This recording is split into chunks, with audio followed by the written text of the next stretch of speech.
الحمدللہ وکفا والصلاة والسلام علی عبادہ الذین اصطفیٰ خصوصاً علی افضلہم وخاتم النبیین محمد الامین وعلی آلہ وصحبہ اجمعین اما بعد فاعوذ باللہ من الشیطان الرجیم بسم اللہ الرحمن الرحیم انما المؤمنون الذین آمنوا باللہ ورسولہ ثم لم يرتابوا وجاہدوا باموالہم وانفسہم فی سبیل اللہ اولئک هم الصادقون صدق اللہ العظیم رب اشرح لی صدری ویسر لی امری واحلل عقدۃ من لسانی یفقہوا قولی اللہم ربنا الہمنا رشدنا واعذنا من شرور انفسنا اللہم ارنا الحق حقا وارزقنا اتباعہ وارنا الباطل باطلا وارزقنا اجتنابہ آمین یا رب العالمین۔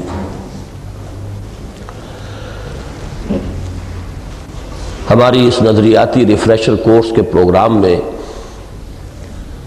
سب سے پہلے آپ حضرات نے بڑی تفصیل کے ساتھ مطالعہ کیا ہے میری اس تحریر کا جو مئی 1967 میں سپرد قلم ہوئی تھی اور جون کے میثاق میں 1967 میں پہلی مرتبہ شائع ہوئی تھی۔ آپ نے خود محسوس کیا ہوگا کہ میرا جو بھی ذہن ہے، جو بھی فکر بنا ہے، جو بھی سوچ ہے، وہ بڑی جامعیت کے ساتھ اس تحریر میں آ گئی ہے۔ میں نے بھی ابھی جب یہ لیکچرز دیے ہیں دوبارہ 22.5 برس بعد، تو میں نے بھی یہ محسوس کیا کہ الحمدللہ کہ میری سوچ اور میرا فکر جو بھی کچھ ہے وہ اس وقت پختہ ہو چکا تھا۔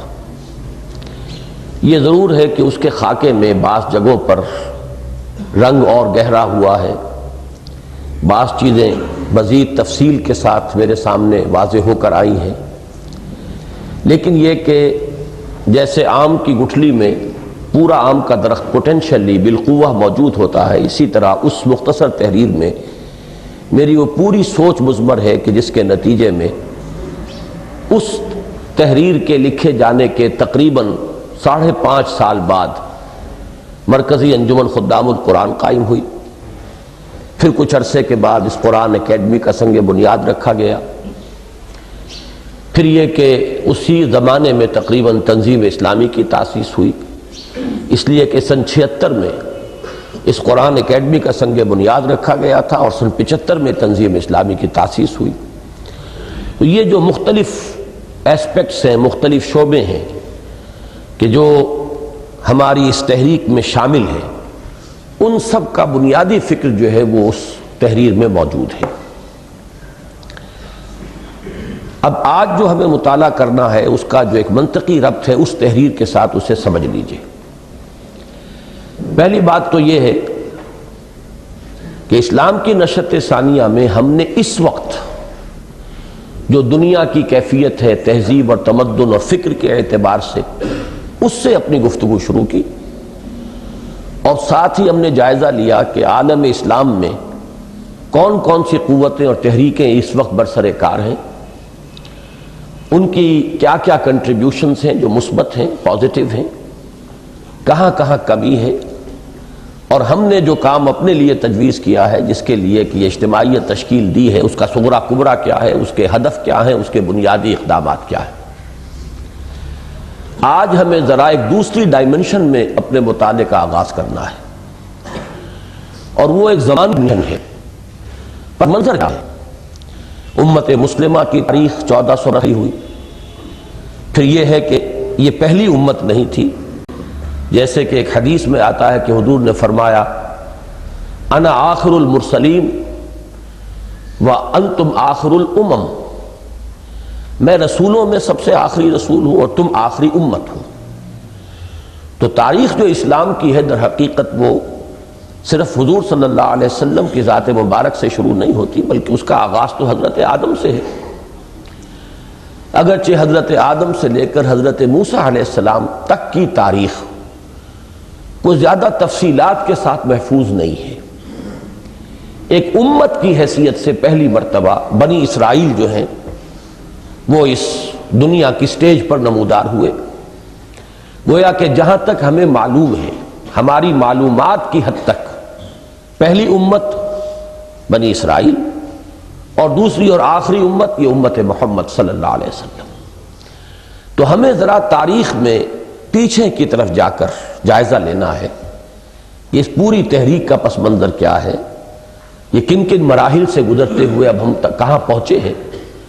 تو یوں سمجھیے کہ ایک ڈائمنشن تھی اس وقت کی، مکانی ڈائمنشن کہہ لیجئے اسے، اس کا زیادہ تعلق اس وقت کی سپیج سے ہے. اس وقت دنیا میں کون سا فلسفہ، کون سی فکر، کون سی تہذیب کا غلبہ ہے، اس کا صغرا کبرا کیا ہے، اس کے عناصر کیا ہے فکری، اور پھر یہ کہ اس کا رد عمل عالم اسلام میں کس کس طور سے ہو رہا ہے اور ہم کیا کر رہے ہیں.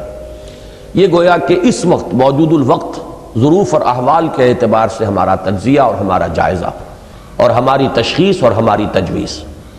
لیکن ایک ہے اب ذرا لینئر ڈائریکشن جو ہے ماضی میں پیچھے کی طرف جا کر ہمارے ذہنوں میں خاکہ بن جانا چاہیے، اس لیے کہ ایسا محسوس نہیں ہونا چاہیے کہ گویا کہ ہم کہیں خلا سے ٹپک پڑے ہیں. ہماری تحریک یا ہماری یہ کوشش جو ہے، جسے انگریزی میں بولڈ فرام دی بلو کہا جاتا ہے، گویا کہ آسمان سے اچانک کوئی چیز جو ہے وہ ٹپک پڑی، ایسا نہیں ہے، بلکہ اس کی ایک بڑی طویل تاریخ ہے اور اس کا بھی ایک خاکہ ہمارے ذہنوں میں ہونا چاہیے. اس سے ایک سینس آف بلونگنگ پیدا ہوتا ہے کہ ہمارا تعلق کس سے ہے، ہم کن کے اخلاف ہیں، ہمارے اسلاف کون تھے، اور پھر یہ کہ ان سب کے مختلف جو ادوار گزرے ہیں وہ کون کون سے. ایک دوسرا پہلو اس میں یہ بھی سامنے رکھیں کہ کل تک جو ہماری گفتگو تھی وہ اسلام کی نشأت ثانیہ کے حوالے سے تھی. آج سے جو ہم گفتگو شروع کر رہے ہیں وہ مسلمانوں کے عروج و زوال سے متعلق ہے. یہ دونوں چیزیں باہم گڈمڈ ہیں. ایک اعتبار سے یہ کہا جا سکتا ہے کہ انسیپریبل ہے، لا ینفک ہے، انہیں جدا نہیں کیا جا سکتا. ایک ہی حقیقت کے دو رخ ہیں، مسلمان، اسلام. لیکن ایک نقطہ نظر یہ بھی ہے اور وہ صحیح ہے کہ یہ دو بالکل جداگانہ حقیقتیں ہیں. مسلمان اور شے کا نام ہے، اسلام اور شے کا نام ہے. ضروری نہیں کہ ایک مسلمان کی زندگی میں اسلام کی صحیح عکاسی ہو رہی ہو.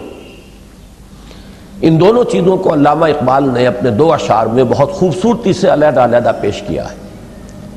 چنانچہ جو پہلا تصور ہے کہ ایک ہی شے ہے در حقیقت، اس کو انہوں نے غالباً یہ شکوہ کا شعر ہے ان کی جو مشہور نظم ہے کہ ہم تو جیتے ہیں کہ دنیا میں تیرا نام رہے، کہیں ممکن ہے کہ ساقی نہ رہے جام رہے. گویا کہ ایک مسلمان یہ کہہ رہا ہے اللہ تعالیٰ سے کہ ہماری تو زندگی کا مقصود ہی یہ ہے کہ ہم تیرا نام دنیا میں زندہ رکھنے کے لیے گویا کہ جی رہے ہیں، اس لیے کہ یہ ممکن ہی نہیں کہ ساقی نہ ہو اور جام جو ہے وہ گردش میں آئے.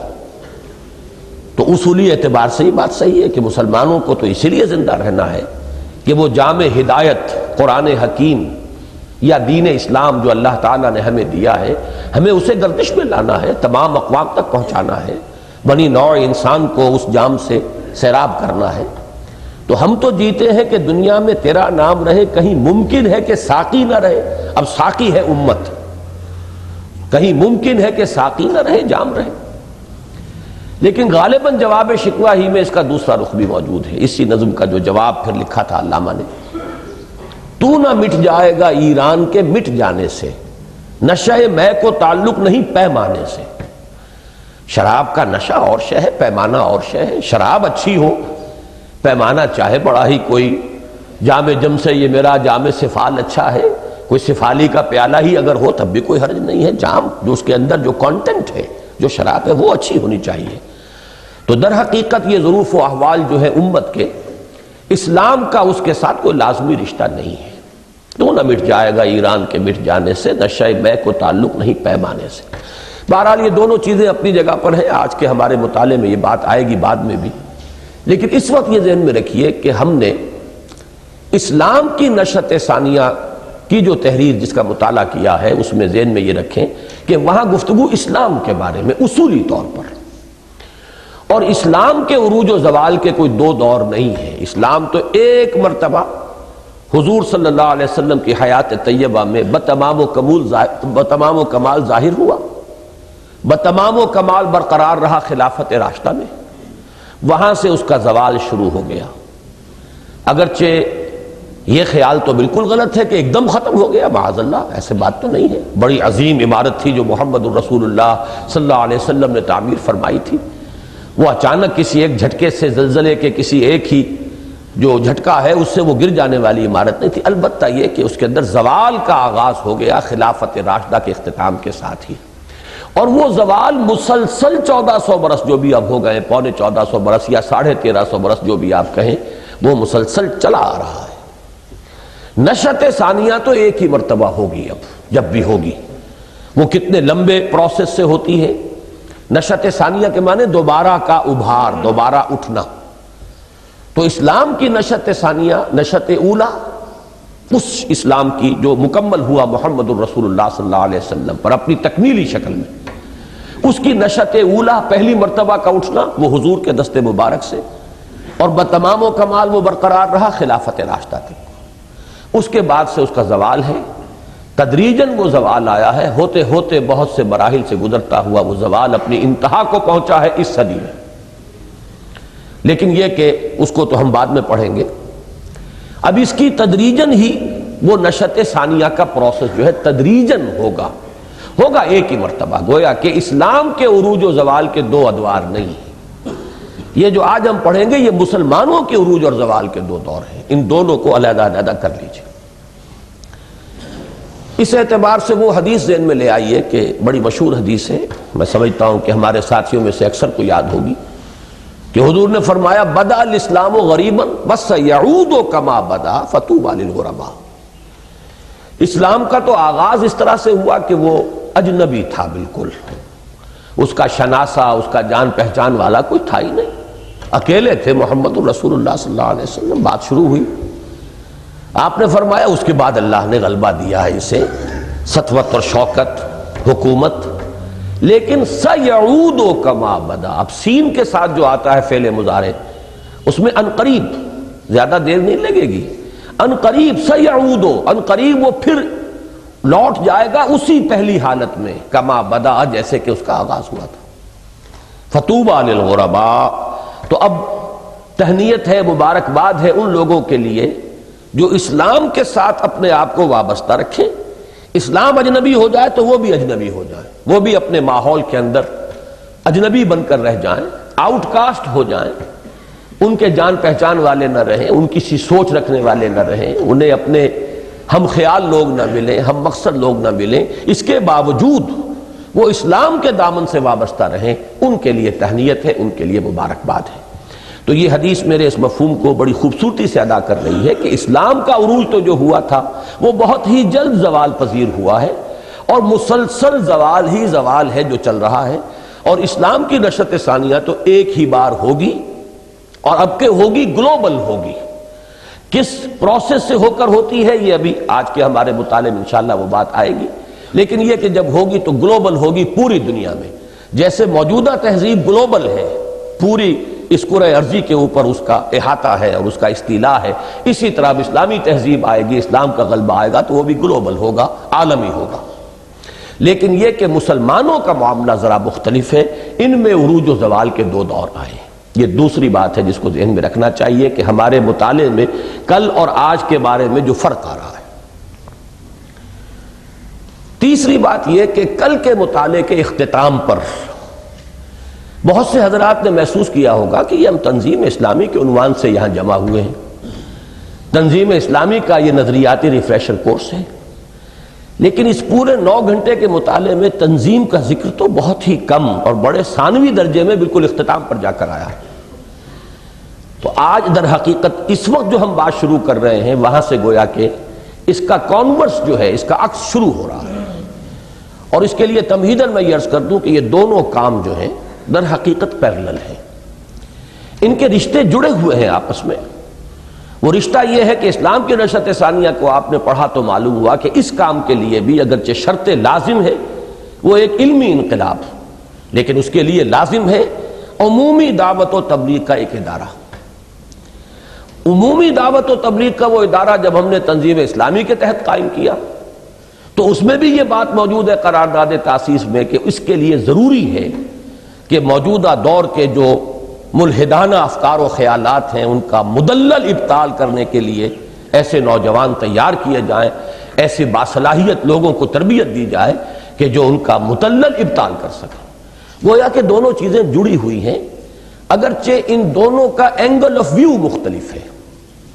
یوں سمجھیے کہ یہ میز رکھی ہے، میز ایک ہی ہے، ادھر والے اسے دیکھ رہے ہیں تو یہ سائیڈ انہیں نظر آ رہا ہے، یہ نظر آ رہا ہے، یہ نظر نہیں آ رہا، بلکہ یہ سامنے والا بھی انہیں تھوڑا نظر آ رہا ہے، ادھر والا حصہ۔ اصل ارتکاز توجہ جو ہے ان حضرات کا وہ اس سائیڈ پر۔ ادھر جو بیٹھے ہیں انہیں یہ سائیڈ بالکل نظر نہیں آ رہا، یہ نظر آ رہا ہے، اور اس سائیڈ میں بھی ارتکاز توجہ ادھر ہے۔ تو شے ایک ہے، لیکن یہ کہ اینگلز آف ویو کے فرق سے اس کے جو بھی نتائج سامنے آتے ہیں ان میں زمین و آسمان کا فرق ہو جاتا ہے۔ وہ اینگل آف ویو کیا ہے؟ جیسا کہ میں نے آپ نے اس کل کے ویڈیو میں سنا ہوگا کہ میں نے کہا ہم آسمان سے چلے ہیں، اس وقت کون سی فضا ہے، اس فضا میں کون سے نظریات ہیں، کون سے افکار ہیں، تہذیب کون سی ہے جو غالب ہے، یہاں سے بات شروع ہوئی، and down on the ground ہم پہنچ گئے اب کرنا کیا ہے۔ لیکن اب جو معاملہ شروع ہوگا جس پر کہ تنظیم کے فلسفے کو سمجھنے کا دار و مدار ہے وہ ہے from the ground up words. ایک مسلمان ہے، اس کے سامنے اپنی موت ہے، اپنی قبر ہے کہ جو منہ کھولے ہوئے اس کا انتظار کر رہی ہے، اور ہمیں تو کہا گیا کہ ہر وقت اپنے آپ کو مردوں میں شمار کرو، عد نفسک من اصحاب القبور، ہر وقت یہ سمجھو کہ شاید کہ اگلا قدم میرا جو ہے وہ قبر کے اندر جانے والا ہے۔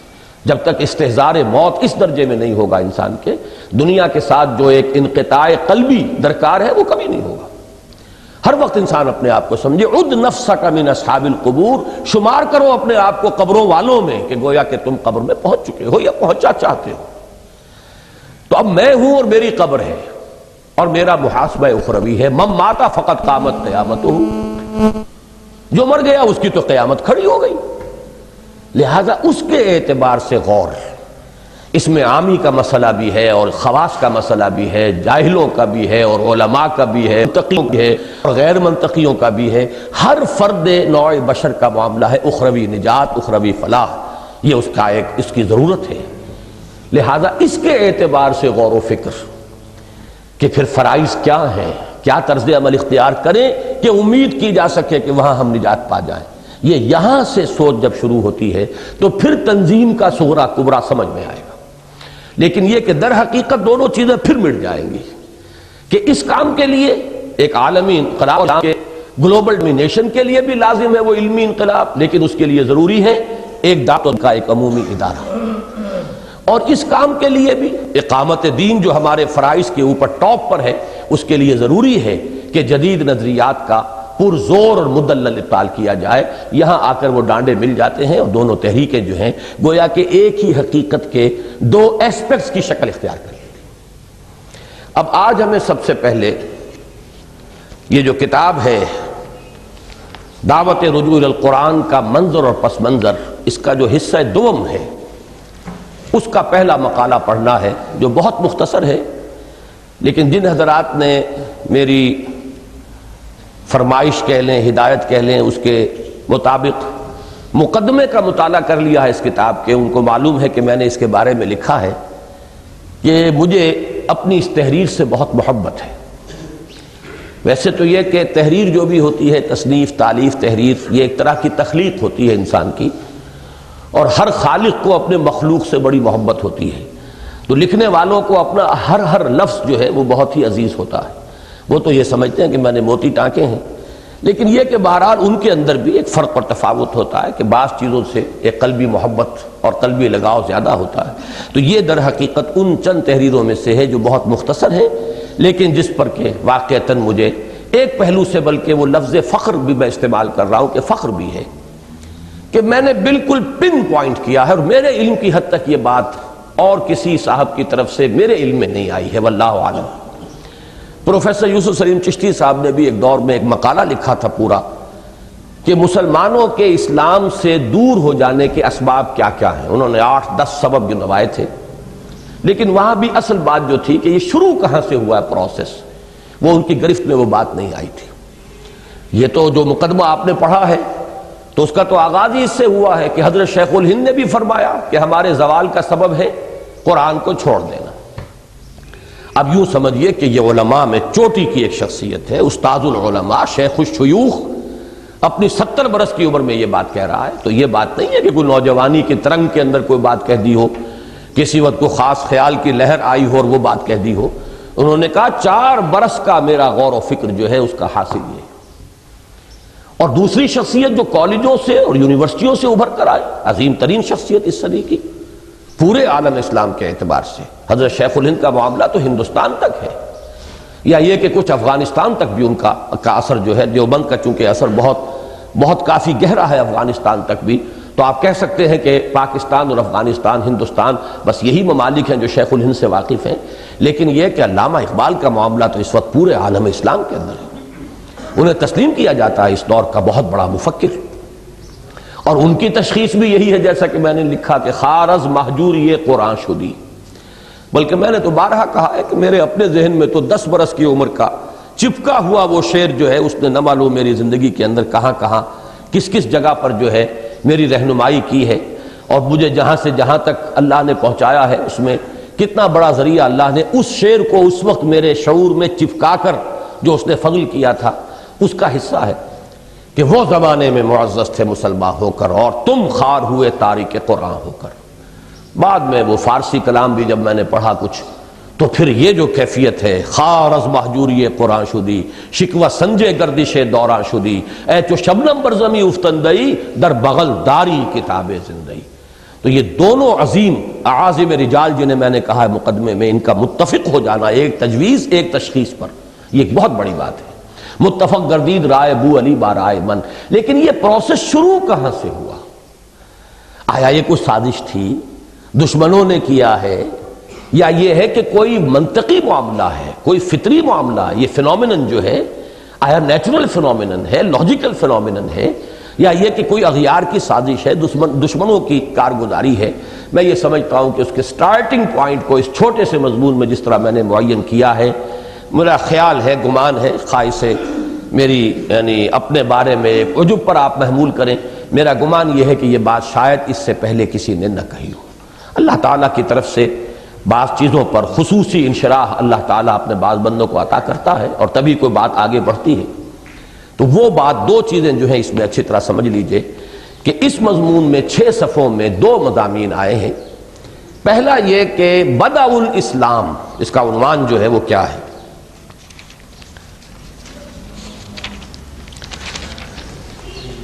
قرآن حکیم قرن اول میں اور اس کے بعد. بدء الاسلام میں اسلام کی 2 عظیم ترین حقیقتیں قرآن حکیم اور جہاد فی سبیل اللہ. قرآن منبع و سرچشمہ ایمان و یقین، اور جہاد ایمان حقیقی کا مظہر اتم.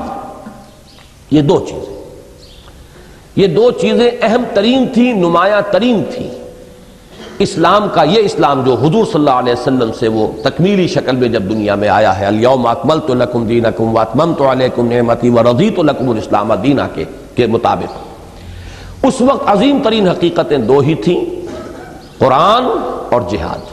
اب اس کی تفصیل ہے جو پہلے آئے گی. پھر یہ کہ قرآن اور جہاد ان دونوں کے بارے میں جلد ہی کانسیپٹ کیسے تبدیل ہو گئے، کیوں تبدیل ہو گئے، اور وہاں بھی وہی لفظ ہے جلد ہی. سیعودو، وہ سین جو ہے یعودو کے ساتھ وہ میری اس گفتگو کے اندر بھی سمجھیے کہ لگا ہوا ہے کہ یہ تو فوراً ہی ہو گیا تھا، گویا کہ قرن اول ہی کے اندر اس تبدیلی کا آغاز ہو چکا تھا. وہ کیا ہے؟ 2 چیزیں آج آپ کے سامنے آ جائیں گی. واقعہ یہ ہے کہ بدء الاسلام میں دین کی اصل اساسی اور بنیادی حقیقتیں 2 ہی تھیں. ایک قرآن حکیم جسے نبی اکرم صلی اللہ علیہ وسلم کے انقلابی جد و جہد کے ضمن میں آلۂ انقلاب کی حیثیت حاصل ہے. بقول مولانا حالی اتر کر ہرا سے سوئے قوم آیا اور ایک نسخہ کیمیا ساتھ لایا. اور دوسرے جہاد فی سبیل اللہ جو جامع عنوان ہے آپ کی اس جد و جہد کے مختلف مدارج اور مراحل کا۔ واقعہ یہ ہے کہ یہ قرآن مجید ہی کی گرج اور کڑک تھی جس نے نیند کے ماتوں کو جگایا اور خواب خرگوش کے مزے لوٹنے والوں کو بیدار کیا۔ چنانچہ والعصر ان الانسان لفی خسر اور اقترب للناس حسابهم وهم فی غفلۃ معرضون، زمانہ گواہ ہے تمام انسان خسارے میں ہے۔ اب آپ اندازہ کیجئے کیسی چونکانے والی صدا ہے یہ، اور لوگوں کے لیے ان کے حساب کا وقت قریب آ چکا ہے اور وہ غفلت میں پڑے ہوئے اعراض کیے جا رہے ہیں، ہوش میں نہیں آ رہے۔ یہ چونکا دینے والی صدائیں اور القارعہ ملقارعہ وما ادراک ملقارعہ اور الحاقہ ملحاقہ وما ادراک ملحاقہ کی بیدار کن ندائیں ہی تھیں جنہوں نے پورے عرب میں ہلچل مچا دی، اور عم یتسالون عن النبأ العظیم الذی ہم فیہ مختلفون کی کیفیت پیدا کر دی۔ اب ان آیات کا ترجمہ کروں گا تو وہ تسلسل عبارت کا ٹوٹے گا۔ یہ تو در حقیقت وہ بقول مولانا امین حسن اصلاحی یہ ابو الکلامی انداز ہے یہ تحریر کا۔ مولانا ابو الکلام در حقیقت اس کے موجد تھے اور یہ انداز ان کا ہے۔ اس میں پھر یہ ترجمے ورجمے نہیں ہوتے، یہ ان لوگوں کے لیے ہے کہ جو کم سے کم اتنی استعداد تو رکھتے ہوں، ورنہ پھر یہ کہ عبارت کا تسلسل ٹوٹ جاتا ہے۔ یہ تو عبارت کا جز ہے۔ اما یتسالون، یہ کس چیز کے بارے میں ایک دوسرے سے سوال کر رہے ہیں؟ چہمے گوئیاں شروع ہو گئیں، اس لیے کہ جب اس طرح کی ندائیں ان سننے میں آئیں، محمد الرسول اللہ صلی اللہ علیہ وسلم نے جب یہ آوازیں بلند کیے تو لوگوں میں ایک ہلچل پیدا ہوئی۔ اما یتسالون، کس چیز کے بارے میں ایک دوسرے سے پوچھ گچھ کر رہے ہیں؟ عن النبأ العظیم، اس بہت بڑی خبر کے بارے میں، الذی ہم فیہ مختلفون، جس کے بارے میں یہ اختلاف میں مبتلا ہو گئے کہ یہ ہونے والی شے ہے، کیا واقعی حساب کتاب ہوگا؟ کیا واقعی ہم زندہ کیے جائیں گے؟ کیا واقعی ایک ایک لمحے کا ہمارا ہر عمل ریکارڈ ہو رہا ہے؟ کیا واقعی ہمارا ایک ایک لفظ جو ہے وہ کہیں ریکارڈ کیا جا رہا ہے؟ کیا ہمیں اس کی جواب دہی کرنی پڑے گی؟ تو یہ کیفیت در حقیقت جو ہے اس کی پشت پر ہے وہ چونکا دینے والی صدائیں، بیدار کن ندائیں۔ بقول مولانا حالی وہ بجلی کا کڑکا تھا یا صوت ہادی، عرب کی زمین جس نے ساری ہلا دی۔ پھر اسی کی آیات بینات تھیں جنہوں نے هو الذی ينزل علی عبدہ آیات بینات لیخرجکم من الظلمات الی النور، وہی ہے جو نازل فرما رہا ہے اپنے بندے پر صلی اللہ علیہ وسلم یہ روشن آیات، تاکہ نکالے تمہیں اندھیروں سے روشنی کی طرف، کہ مصداق انسانوں کو شرک، الحاد، مادہ پرستی، حب عاجلہ اور حیوانیت محضہ کے ظلمات بعضھا فوق بعض۔ یہ الفاظ نوٹ کیجئے، شرک، الحاد، یہ تو گویا کہ دو نظریاتی گمراہیاں ہیں۔ ایک تو یہ کہ ایک اللہ کو مان کر اور اللہ بھی اور الہ بھی اور آلہہ بھی شامل کر دیے گئے۔ ایک الحاد ہے انکار مطلق، جو موجودہ تہذیب کا گویا کہ خلاصہ سمجھ لیجئے۔ مادہ پرستی اس کا نتیجہ ہے۔ پھر تو ظاہر بات ہے کہ جو چیز مادی ہے، حقیقی ہے، واقعی ہے، پھر اسی کی پرستش ہوگی، اسی کے پیچھے لوگ لگیں گے، بھاگ دوڑ اسی کے لیے ہوگی۔ حب عاجلہ، یہ بھی وہ اسی کی اس دنیا کی محبت، فوری طور پر جو نکلنے والے نتائج ہیں ہماری جد و جہد کے، ان پر توجہ کا ارتکاز، اور حیوانیت محضہ، جب روح کا انکار ہوا تو انسان صرف حیوان رہ گیا، اور ہیومن جو اس کی پرسنالٹی ہے اس میں اصل فیصلہ کن عمل دخل اس کے اینیمل انسٹنکٹس کو ہو گیا۔ یہ حیوانیت محضہ ہے کہ انسان صرف حیوان بن کر رہ گیا۔ وَلَا تَكُونُوا كَالَّذِينَ نَسُوا اللَّهَ فَأَنسَاهُمْ أَنفُسَهُمْ أُولَٰئِكَ هُمُ الْفَاسِقُونَ۔ یہ ہے ظلمات بعضها فوق بعض، تاریکیوں پر تاریکیاں، تہ بر تہ تاریکیاں۔ سب سے نیچی بنیادی تاریکی یا شرک یا الحاد، اس کے اوپر حب عاجلہ اور مادہ پرستی، نتیجہ انسان محض حیوان بن کر رہ گیا۔ یہ ہے ظلمات بعضها فوق بعض۔ ایسے مہیب اور ہولناک اندھیروں سے نکال کر ان آیات بینات نے انسان کو ایمان اور یقین کی روشنی سے بہرہ فرمایا۔ چنانچہ وہ ایک طرف عرفان الہی اور محبت خداوندی سے سرشار، یعنی مست بادہ الست ہو گئے۔ الست بربکم قالوا بلا، مست بادہ الست، یہ ہمارے ہاں ادبی طور پر یہ ایک اصطلاح استعمال ہوتی ہے کہ جن کو اپنا وہ عہد یاد ہو یا یاد کر لیں، یاد دلا دیا جائے، یاد آ جائے، پھر وہ اسی کے اندر مست ہو جائیں، پھر ان کی پوری زندگی در حقیقت قالو بلا اس کی عملی تفسیر بن جائے۔ اور دوسری طرف دنیا و ما فیہا ان کے نگاہوں میں مچھر کے پر سے بھی حقیر تر ہو گئے۔ یہ حدیث ہم پڑھ چکے ہیں اسلام کے نشرت ثانیہ میں بھی، کہ حضور نے فرمایا کہ دنیا و ما فیہا کی وقت اللہ کی نگاہ میں اگر ایک مچھر کے پر کے برابر بھی ہوتی تو کسی کافر کو وہ یہاں سے ایک گھونٹ پانی کا بھی نہ دیتا۔ یہ مضمون ایک اور پیرائے میں سورہ زخرف میں آیا ہے کہ ہم تو ان کافروں کو اس دنیا کے اندر ہم تو سونے کے محل بنا دیتے، اور اب بنائی دی ہیں اللہ نے۔ اب آپ امریکہ میں جا کر دیکھیے تو سونے سے زیادہ قیمتی شے جو ہے ان کی تعمیر ان پر ہو رہی ہے۔ ابو ظبی میں جا کر دیکھیے تو وہ نقشے نظر آ جائیں گے، ان کے لیے چارپائیاں بھی اور کواڑ بھی اور چوکٹیں بھی سب سونے کی بنا دیتے۔ ہماری نگاہ میں تو کوئی وقت اس کی نہیں ہے۔ یہ سب کچھ ہم نے انہیں دے دیا تو اس لیے دے دیا کہ ہماری نگاہ میں کوئی وقت نہیں۔ مچھر کے پر کے برابر بھی وقت ہوتی تو کسی کافر کو ایک گھونٹ پانی بھی اللہ تعالیٰ نہ دیتا۔ تو جب تک یہ باطنی کیفیت نہ ہو در حقیقت گویا کہ ابھی وہ حال نہیں بنا ہے ایمان کا حال بن جانا۔ کل جہاں ہم اس اپنے نشرت ثانیہ کے دوسرے حصے میں جہاں پہنچے تھے وہاں سے اب ہمارا آغاز ہو رہا ہے، اور وہ کلیتاً طالب عقبہ بن گئے۔ اب وہ طالب دنیا کے نہ رہے، دنیا کی بجائے آخرت کے عقبہ کے۔ مزید برآں وہی تھا، وہی سے مراد قرآن حکیم جو موعظۃ من ربکم بھی بن کر آیا اور شفاء لما فی الصدور بھی۔ یہ سورہ یونس کی آیات جو ہیں اس آیت میں یہ لفظ آیا ہے، یا ایھا الناس قد جاءتکم موعظۃ من ربکم وشفاء لما فی الصدور۔ چنانچہ اسی کے ذریعے لوگوں کا تزکیہ نفس بھی ہوا اور تصفیہ قلب و تجلیہ روح بھی۔ یہ ذرا 3 الفاظ ثقیل آئے ہیں لیکن نوٹ کر لیجئے۔ تزکیہ نفس تو عام طور پہ معلوم ہے، تزکیہ کے معنی صاف کرنا، رکاوٹوں کو دور کر دینا۔ جب کوئی مالی اپنے باغیچے میں داخل ہوتا ہے تو کچھ پودے اس نے خود لگائے ہیں، چاہتا ہے کہ پروان چڑھیں، کچھ جھاڑ جھکاڑ اگ آئی ہے آپ سے آپ خود رو، اس کو وہ کاٹ کر کھود کر پھینک دیتا۔ یہ تزکیہ ہے تاکہ زمین میں جتنی قوت ہے نشو و نما کی وہ میرے پودے کو ملے۔ یہ خامخواہ کو طفیلی جو ہے اس کے اندر حصہ بٹا رہے ہیں، تو یہ ہے تزکیہ۔ تو انسان کے نفس کا تزکیہ تاکہ اللہ تعالیٰ چاہتا ہے کہ یہ انسان جس رخ پر ترقی کرے اس پر ترقی کرے اور وہ رکاوٹیں جو ہیں وہ اس سے دور کر دی جائیں۔ تصفیہ قلب صفا سے بنا ہے، دل کو صاف کرنا۔ اس لیے کہ قرآن مجید میں حدیث میں یہ لفظ آیا ہے کلا بل ران علی قلوبہم ما کانوا یکسبون۔ دلوں کے اوپر زنگ آ جاتا ہے، دلوں پر غبار آ جاتا ہے، دلوں پر پردے پڑ جاتے ہیں۔ جیسے کہ ایک حدیث میں آیا، وہ حدیث بھی جو قرآن مجید کہ حقوق والا کتابچہ اس میں موجود ہے، کہ حضور نے فرمایا کہ ان هذه القلوب لتصدع كما يصدع الحديد اذا اصابه الماء۔ اس دل کے اوپر بھی زنگ آ جاتا ہے جیسے کہ لوہے پر زنگ آتا ہے جب اس پر پانی پڑتا ہے، تو اب اس کی صفائی کی ضرورت ہے۔ تو تصفیہ قلب اور تجلیہ روح، تجلیہ تجلی، اس کے اندر تنویر ہو، روشنی ہو، جلا بخشی جائے اسے، اس کے اندر نور پیدا ہو جائے۔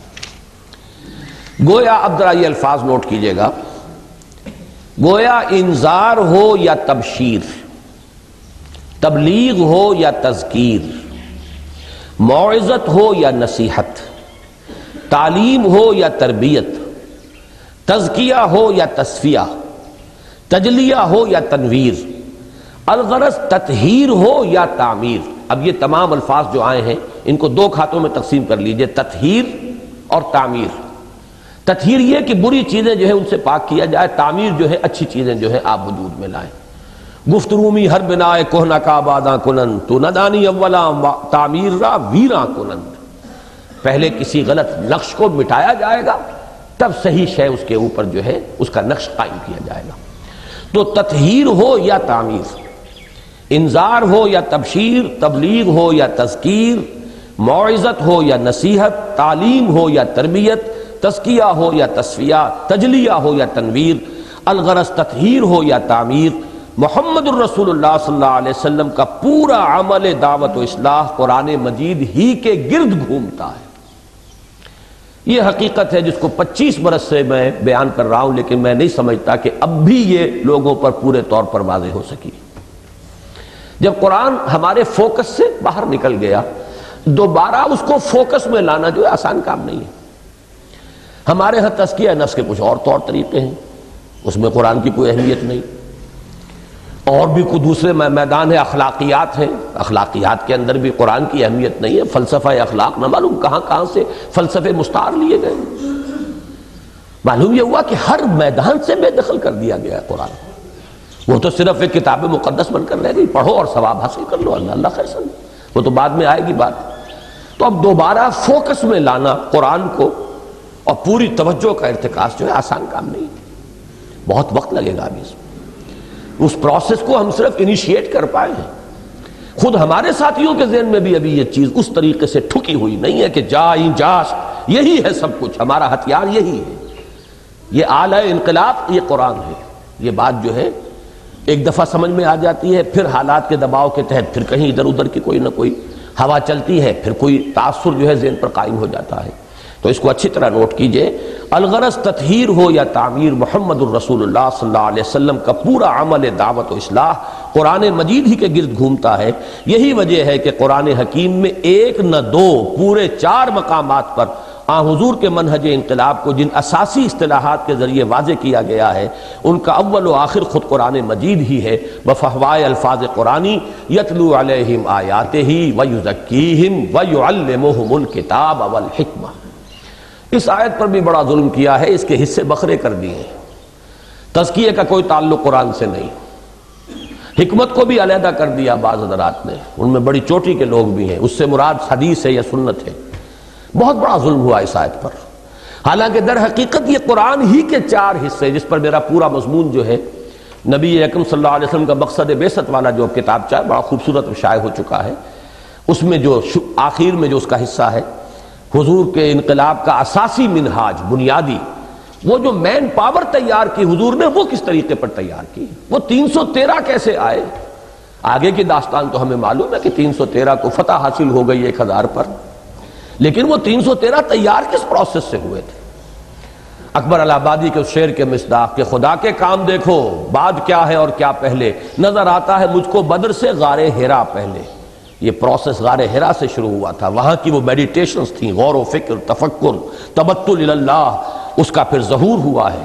یہ 12-13 برس جو ہے مکی دور کے، اس میں کیا ہوتا رہا ہے؟ یتلو علیہم آیاتہ ویزکیہم ویعلمہم الکتاب والحکمہ، قرآن ہی کو ذہنوں میں، دلوں میں، شخصیتوں کے اندر جو ہے اتارا جا رہا ہے۔ اسی سے تزکیہ ہوا، اسی سے تجلیہ روح ہوا، اسی سے تصفیہ قلب ہوا، اسی سے تزکیہ نفس ہوا، اسی سے ذہنوں کی تطہیر ہوئی، اسی سے افکار کی اصلاح ہوئی۔ یہ سارا عمل قرآن کے گرد ہے۔ یتلو علیہم آیاتہ ویزکیہم ویعلمہم الکتاب والحکمہ۔ قرآن کا کارنامہ ایک جملے میں بیان کیجئے تو وہ یہ ہے کہ اس نے صحابہ کرام رضوان اللہ تعالی علیہم اجمعین کے دلوں میں ایمان پیدا کر دیا۔ یہ ساری در حقیقت اسی کی شرح ہے۔ یہ سب کیا ہے؟ فقط ایک نقطہ ایمان کی تفسیر ہے۔ یہ سب کچھ جو ہے اس کو جمع کیجئے، ایمان پیدا ہو اور توحید، معاد اور رسالت پر یقین محکم کی کیفیت پیدا کر دی، جسے ہم نے نشرۃ ثانیہ میں پڑھا ہے، حال بنا دیا۔ صرف قال نہیں، اقرار باللسان نہیں، حال بن گیا۔ کأنک تراہ فإن لم تکن تراہ فإنہ یراک کی کیفیت۔ لیکن اس سے اس ہمگیر تبدیلی کا اندازہ نہیں ہوتا جو قرآن حکیم کی بدولت ان کی زندگیوں میں برپا ہو گئی تھی۔ اب یہاں بھی بڑے خوبصورت الفاظ آئیں گے آگے۔ پہلے جو آئے تھے انہیں ذہن میں کیجئے، وہ ایک گلدستہ جو ہے وہ نیچے جمع ہو گیا تھا جہاں پھول جو ہے باندھ دیے جاتے ہیں، ان تمام کو ہم نے جمع کیا ایک لفظ میں، ایمان۔ لیکن ایمان کا نتیجہ کیا نکلا ہے در حقیقت؟ اب اس کو پھر الفاظ کے حوالے سے اس کی تفصیل کو سمجھیے۔ اس لیے کہ قرآن نے ان کا فکر بدلا، سوچ بدلی، نقطہ نظر بدلا، اقدار بدلی، عزائم بدلے، امنگیں بدلیں، شوق بدلے، دلچسپیاں بدلیں، خوف بدلے، امیدیں بدلیں، اخلاق بدلے، کردار بدلے، خلوت بدلی، جلوت بدلی، انفرادیت بدلی، اجتماعیت بدلی، دن بدلا، رات بدلی، حتیٰ کہ تبدل الارض غیر الارض والسماوات، زمین بدل جائے گی اور اس زمین کی شکل میں نہ رہے گی۔ یہ قیامت کے بارے میں آتا ہے۔ آسمان اس آسمانوں کی موجودہ حیت پر نہ رہیں گے۔ معلوم ہوا زمین و آسمان تبدیل کر دیے، آسمان بدلا، زمین بدلی، الغرض پوری کائنات بدل کر رکھ دی۔ اور اس پوری تبدیلی کا ذریعہ اور آلہ ہے قرآن حکیم کی آیات بینات۔ اسی کو یہاں پہ میں نے علامہ اقبال کے دوسرے دو شعر دیے ہیں، لیکن یہاں حقیقت میں آنا چاہیے وہ شعر کہ چوں بجاں در رفت جہاں دیگر شود، جہاں چو دیگر شد جہاں دیگر شود۔ اس دو مصروں کے اندر جب یہ قرآن کسی کے اندر اتر جاتا ہے، یہ اندر اتر کر فکر بدل گئی، سوچ بدل گئی، ویلیوز بدل گئی۔ پہلے ایک چیز اہم نظر آتی تھی، اب غیر اہم نظر آتی ہے۔ پہلے جو بانتہائی غیر اہم تھی اب وہ اہم ترین نظر آ رہی ہے۔ پہلے موت سے بڑا خوف تھا، اب موت کی آرزو ہے، شہادت کی موت تمنا ہے۔ نشان مرد و مومن بات و گویم چو مر گایا تبسم بر لب اوست۔ تو یہ ہے اندر کا انقلاب، لیکن اس اندر کے انقلاب نے پھر پورے جہان کو بدل کر رکھ دیا ہے۔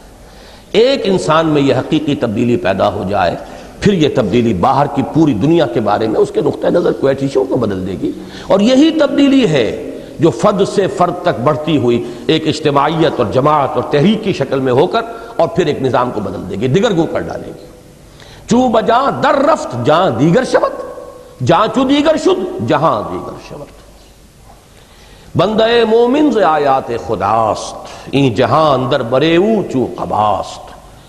چوں کہن گردد جہان در برش، می دہت قرآن جہان دیگرش۔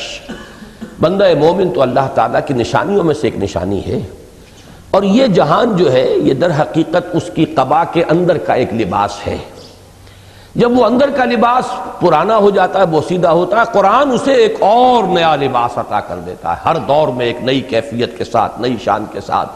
کل یوم ہوا فی شأن، جیسے کہا گیا ہے، اللہ تعالیٰ ہر دن ایک نئی شان سے جلوہ گر ہوتے ہیں، ایک نئی ان کی یوں سمجھیے کہ توجہ کہہ لیں، عمل کہہ لیں، ان کی تخلیقی قوتیں، ان کی تخلیقی جو بھی انرجی ہے وہ اور شکل کے اندر ظاہر ہوتی ہے۔ یہ کوئی ایک سٹیٹک کانسیپٹ نہیں ہے کائنات کا، بلکہ یہ کہ یہ کائنات ابھی ناتمام ہے، شاید کہ آ رہی ہے دمادم صدائے کن فیکون۔ اسی طرح قرآن مجید بھی کسی ایک خاص دور کے لیے نازل نہیں ہوا، زمانے بدلتے جائیں گے، پرانے لباس کے مانند زمانہ جو ہے وہ اپنے ادوار کو تبدیل کرتا رہے گا۔ قرآن می دہت قرآن جہان دیگرش، ایک نیا جہان قرآن اس کے سامنے پیش کرتا رہے گا۔ اب اس سے اگلا قدم آ رہا ہے، یہ تو ایمان کی ایک تعبیر ہے، قرآن سے ایمان، ایمان سے یہ کیفیات۔ تبدیلی اگر حقیقی اور واقعی ہو تو اس کے کوک سے لازماً تصادم اور کشمکش جنم لیتے ہیں۔ یہ فقرہ بہت ہی عمدہ فقرہ ہے، اس کو انڈرلائن کر لیجیے۔ دیکھیے آپ ایک خاص ماحول میں رہ رہے ہیں، کوئی فرکشن نہیں، کوئی تصادم نہیں، جو لوگوں کی سوچ ہے وہ آپ کی سوچ ہے، جو لوگوں کی جس چیز کی فکر ہے وہی آپ کی فکر، اسی کی فکر آپ کو دامن گیر ہے، تو کہیں بھی کوئی فرکشن نہیں ہوگی، تصادم نہیں ہوگا۔ دفعتاً آپ کی دنیا بدل گئی، آپ کی سوچ بدل گئی، آپ کا فکر بدل گیا، آپ کی دلچسپیاں بدل گئیں، آپ کے ارادے، امنگیں، عزائم بدل گئے۔ اب اس ماحول کے ساتھ تصادم آپ کا ناگزیر ہے۔ نہیں ہو رہا تو اس کا مطلب ہے تبدیلی صرف سطحی سی ہے، اوپر سے رنگ لگا لیا گیا ہے، وہ ملمع ہے، حقیقی نہیں ہے۔ تبدیلی اگر حقیقی اور واقعی ہو تو اس کے کوک سے تصادم اور کشمکش لازماً جنم لے۔ اس جملے کو پھر میں کہہ رہا ہوں کہ انڈرلائن کیجئے، یہ ایک انڈیکس ہے، پیمانہ ہے۔ اگر وہ تصادم نہیں ہے تو تبدیلی حقیقی نہیں ہے۔ ذالک قولہم بافواہہم، یہ ان کے زبانوں سے نکلنے والے الفاظ ہیں، ان کے اندر کوئی معنی نہیں ہے، حقیقت نہیں ہے۔ جن کے مراحل تبدیلی کی نوعیت اور مقدار کی نسبت سے کم و بیش ہو سکتے ہیں، مراحل بدلیں گے کشمکش کے، ان کے اندر کہیں زیادتی ہوگی، کہیں کمی ہوگی، لیکن کشمکش اور تصادم یہ لازماً نتیجہ ہے تبدیلی کا۔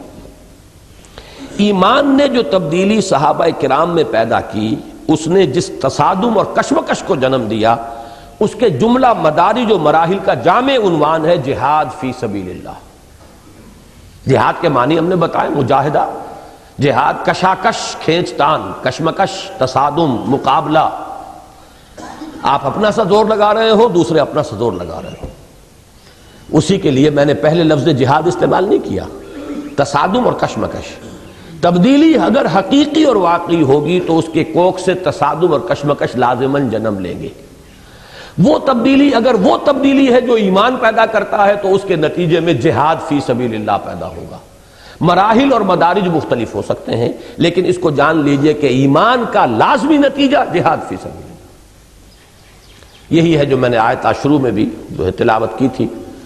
ایمان حقیقی کی ڈیفینیشن سورہ حجرات کی وہ انتہائی اہم اور مرکزی آیت، انما المؤمنون الذین آمنوا باللہ ورسولہ ثم لم یرتابوا وجاہدوا باموالہم وانفسہم فی سبیل اللہ۔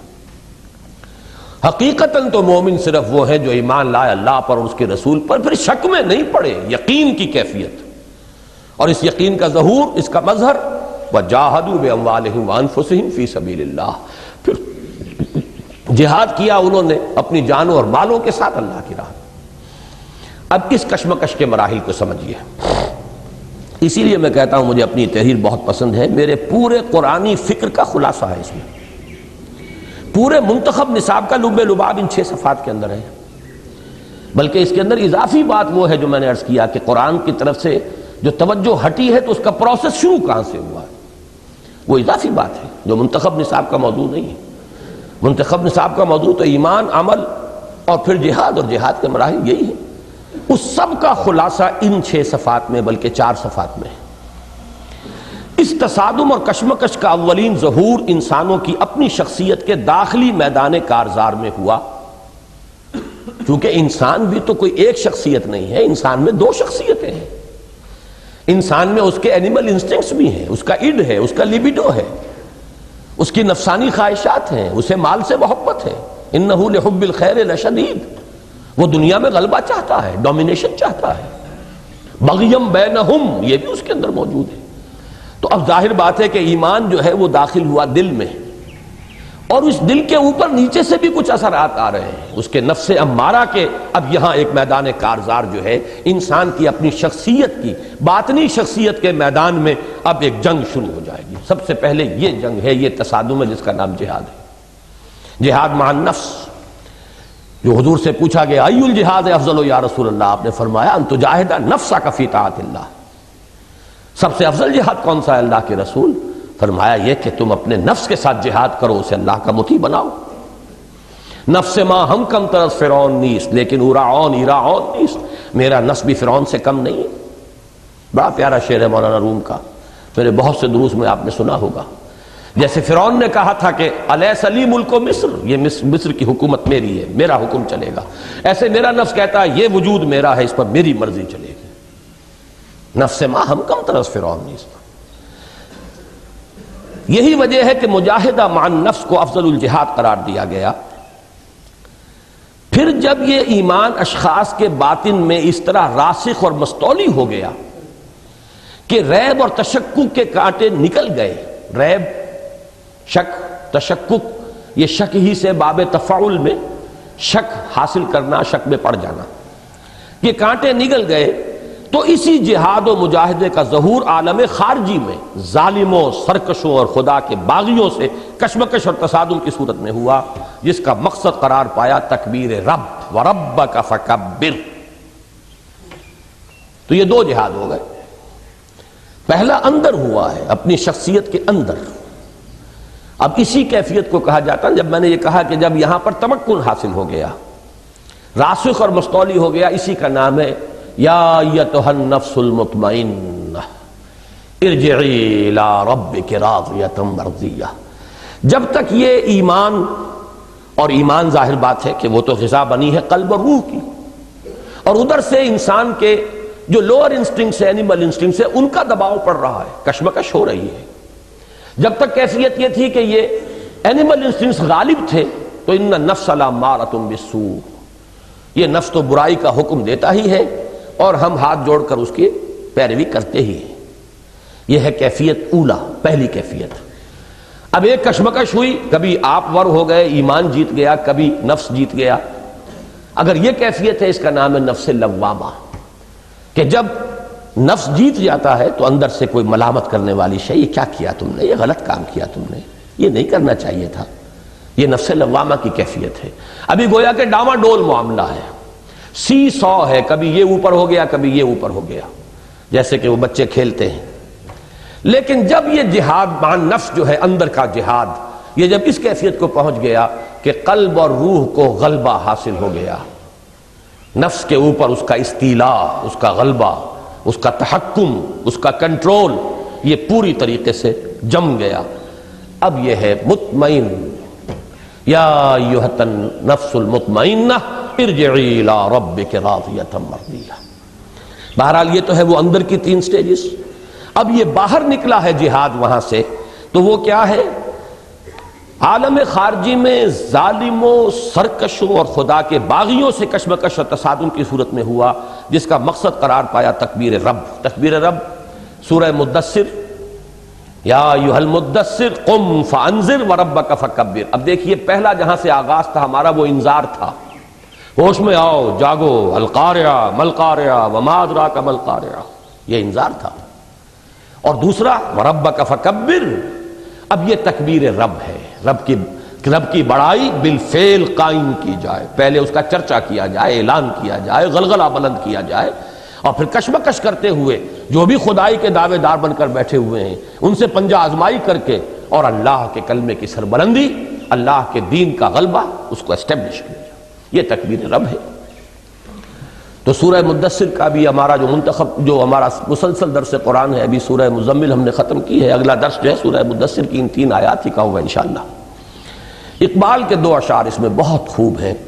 یا وسعت افلاک میں تکبیر مسلسل، یا خاک کی آغوش میں تسبیح و مناجات۔ سبحان اللہ سبحان اللہ سبحان اللہ، 1000 دانے کی تسبیح لے کر بیٹھے ہوئے ہیں، اور الحمدللہ الحمدللہ الحمدللہ یہ ہو رہا ہے، لیکن باطل کے غلبے سے کوئی فکر نہیں، کوئی تشویش ہی نہیں، کوئی چنتا ہی نہیں۔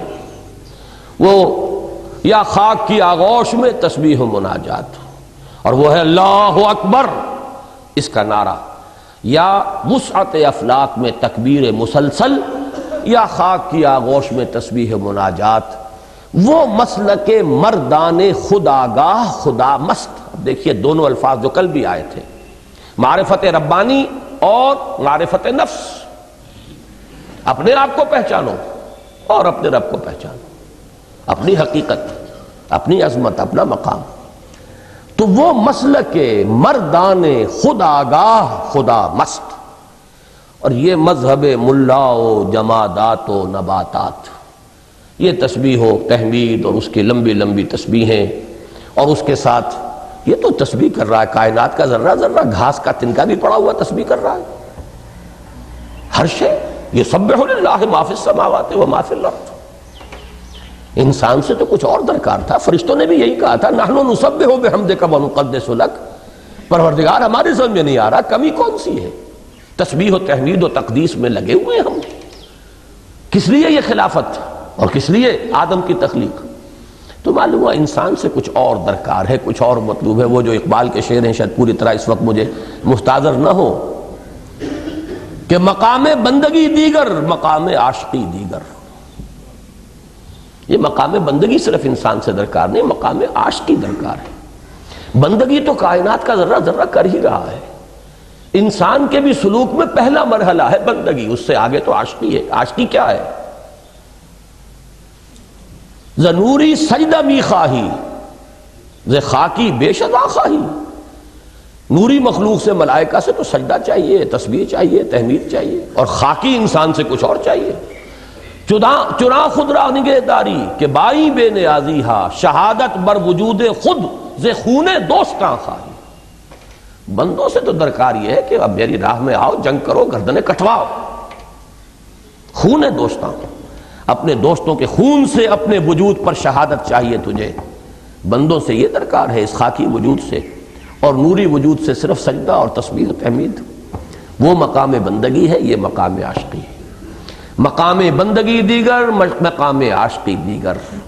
ز نوری سجدہ می خواہی ز خاکی بے شذاں خواہی، چنا خود را نگہداری کہ بائی بے نیازی ہا، شہادت بر وجود خود ز خون دوستاں خواہی۔ بہرحال یعنی اللہ تعالیٰ کی کبریائی کا اقرار و اعلان اور اس کی حاکمیت مطلقہ کا بالفعل قیام و نفاذ۔ اب یہ 2 چیزوں کو نوٹ کر لیجئے۔ تکبیر جب ہم کرتے ہیں، اللہ اکبر کہتے ہیں، تو ایک طرف اقرار و اعلان ہو گیا، ہم نے مانا اللہ سب سے بڑا ہے، ہم نے اعلان کر دیا اللہ سب سے بڑا ہے۔ لیکن اگلا مرحلہ یہ ہے اس اقرار اور اعلان کی تنفیذ، واقعتاً اللہ بڑا ہو جائے، صرف تمہارے کہنے کے اندر بڑا نہ رہے، پورا نظام زندگی اس کے حکم کے تحت آ جائے، تاکہ اس کی مرضی جیسے آسمان پر پوری ہوتی ہے ویسے ہی زمین پر بھی پوری ہو۔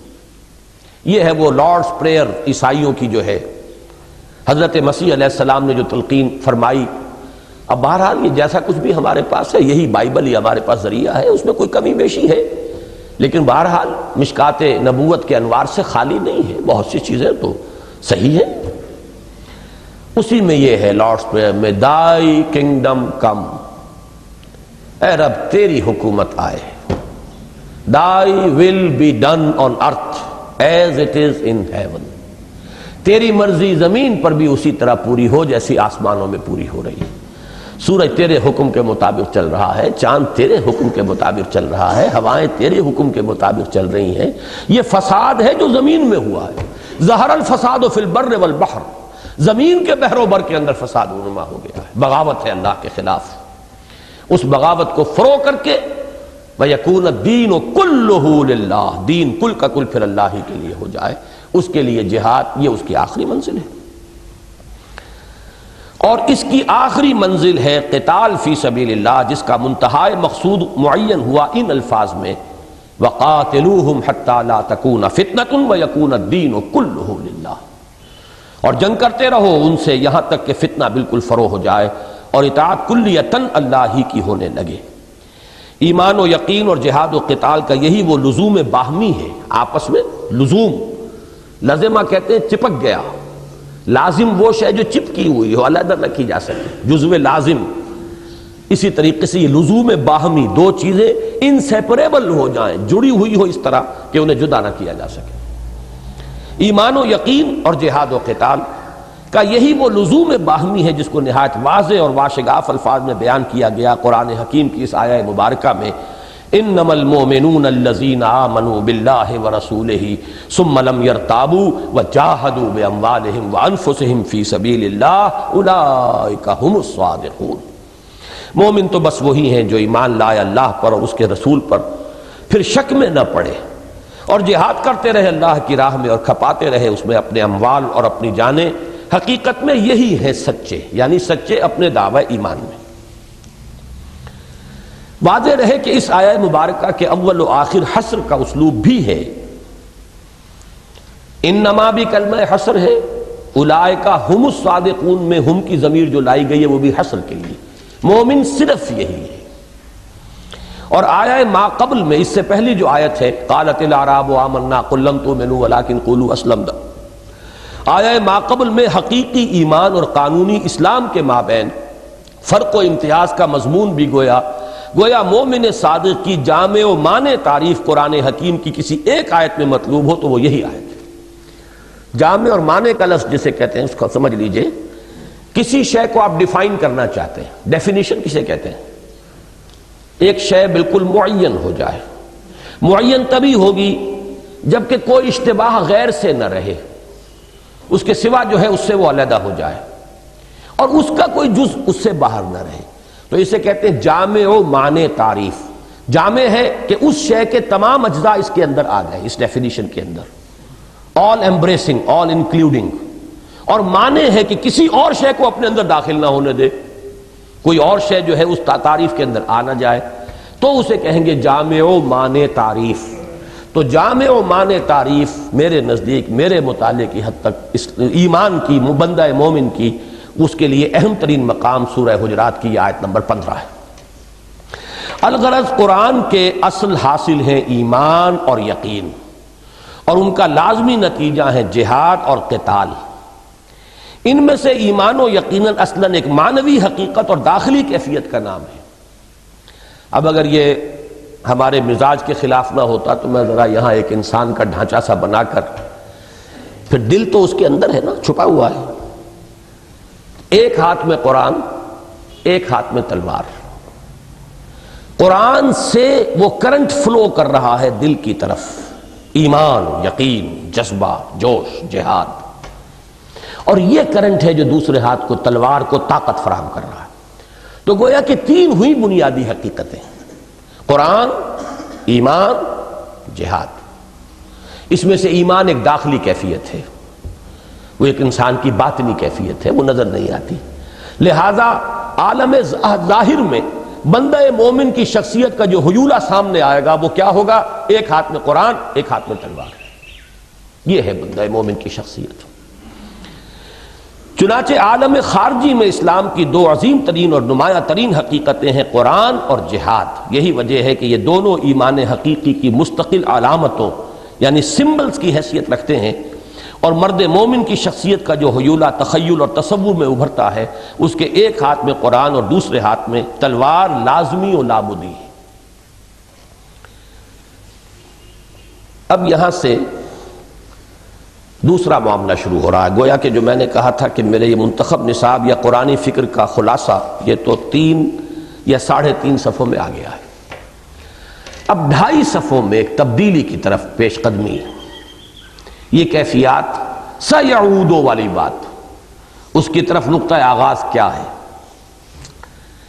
نبی اکرم صلی اللہ علیہ وسلم کی حیات طیبہ اور خلافت راشدہ کے دوران اسلام کی نشأت اولا، اب یہ لفظ نوٹ کیجئے، نشأت ثانیہ کا موضوع ہے وہ کتابچہ، یہ نشأت اولا کا ذکر ہو رہا ہے۔ نشأت اولا یا غلبہ دین حق کا دور اول، انجمن خدام القرآن کا جو ایک بلاک چھپتا ہے اس میں آپ نے دیکھا ہوگا، تاکہ غلبہ دین حق کے دور ثانی کے لیے میدان ہموار ہو سکے۔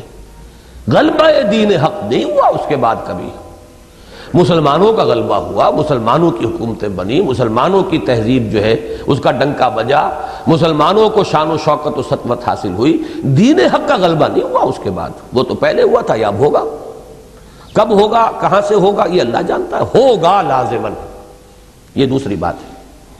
تو بہرحال تو وہ نشأت اولا اور غلبہ دور حق کا غلبہ دین حق کا دور اول، اور اب نشأت ثانیہ اور غلبہ دین حق کا دور ثانی۔ نبی اکرم صلی اللہ علیہ وسلم کی حیات طیبہ اور خلافت راشدہ کے دوران اسلام کی نشأت اولا یا غلبہ دین حق کا دور اول بلا شائبہ ریب و شک نتیجہ تھا صحابہ کرام کے تعلق قرآن اور جذبہ جہاد کا۔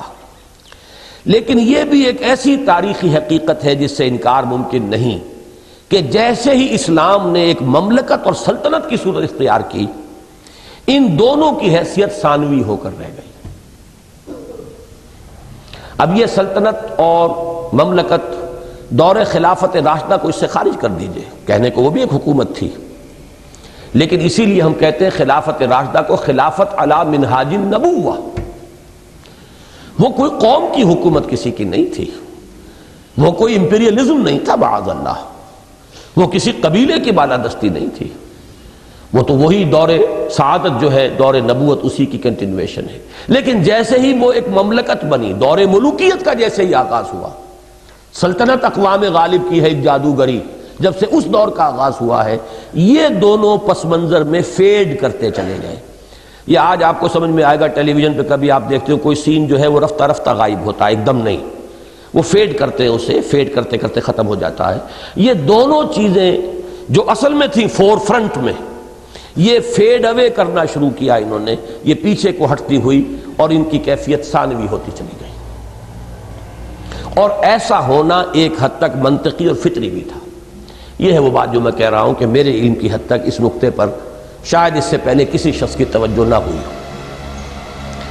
اس لیے اب یہاں پہ دلائل سمجھیے۔ ایک طرف تو کسی مملکت یا شہریت میں، مملکت یا سلطنت میں اولین اور اہم ترین مسئلہ شہریت کا ہوتا ہے، جو ایک خالص قانونی مسئلہ ہے۔ کون شہری ہے، سٹیزن ہے، کون نہیں ہے، اصل تو فیصلہ اس کا ہوگا۔ اور سٹیزن شپ کا فیصلہ جو ہے وہ ظاہر پر ہو سکتا ہے، باطن پہ تو ہو ہی نہیں سکتا۔ ایمان ہے کہ نہیں ہے، اس سے بحث نہیں ہو سکتی، اسلام ہے کہ نہیں ہے، اس سے بحث ہوگی۔ لہذا وہ ایمان بیک گراؤنڈ میں گیا، اسلام سامنے آیا، اس لیے کہ اسلام ہے جو بنیاد ہے اسلامی ریاست کی، شہریت اور اسلامی معاشرے کی رکنیت کی۔ کسی عورت مسلمان لڑکی سے کوئی شخص نکاح کرنا چاہتا ہے، طے کرنا پڑے گا مسلمان بھی ہے کہ نہیں، مومن ہے کہ نہیں، ہے تو اس کے دل میں جھانک کر دیکھنے کا کوئی امکان ہی نہیں. صرف وہ لیگل ریکوائرمنٹ پوری کرتا ہو کہ یہ مسلمان ہے، legally he should be a Muslim, he can marry. مسلمان والدین کی انہیریٹنس کے لیے، ان کی وراثت حاصل کرنے کے لیے کسی کا مسلمان ثابت ہونا ضروری ہے. مومن ہے نہیں ہے، متقی ہے نہیں ہے، یہ ساری باتیں ثانوی ہیں. مسلم ہے یا نہیں ہے اس پر بحث ہوگی ساری. تو جب یہ معاملہ اب ایک تحریک سمجھیے، جب تحریک سے آگے چل کر اس نے ایک مملکت اور سلطنت کی حیثیت اختیار کی، تو پہلی بات تو یہ کہ ایک طرف تو کسی مملکت یا سلطنت میں اولین و اہم ترین مسئلہ شہریت کا ہوتا ہے، جو ایک خالص قانونی مسئلہ ہے، جس میں تمام تر بحث انسان کے ظاہر سے ہوتی ہے، باطن سے کوئی سروکار ہی نہیں ہوتا. گویا بقول علامہ اقبال بندوں کو گنا کرتے ہیں، تولا نہیں کرتے. مزید برآں اب دوسری چیز، اس کا اصل موضوع نظم و نسق اور امن و امان کا ہوتا ہے، جس کے اعتبار سے بنیادی اہمیت قانون اور ضابطے کو حاصل ہوتی ہے، نہ کہ مکارم اخلاق یا مواعظ حسنہ کو.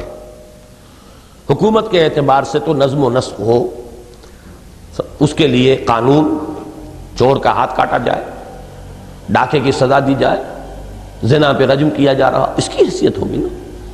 اب مواعظ حسنہ اور اخلاق، مکارم اخلاق، یہ تو پھر علماء کا کام ہے، صوفیاء کا کام ہے، وہی کرتے پھریں.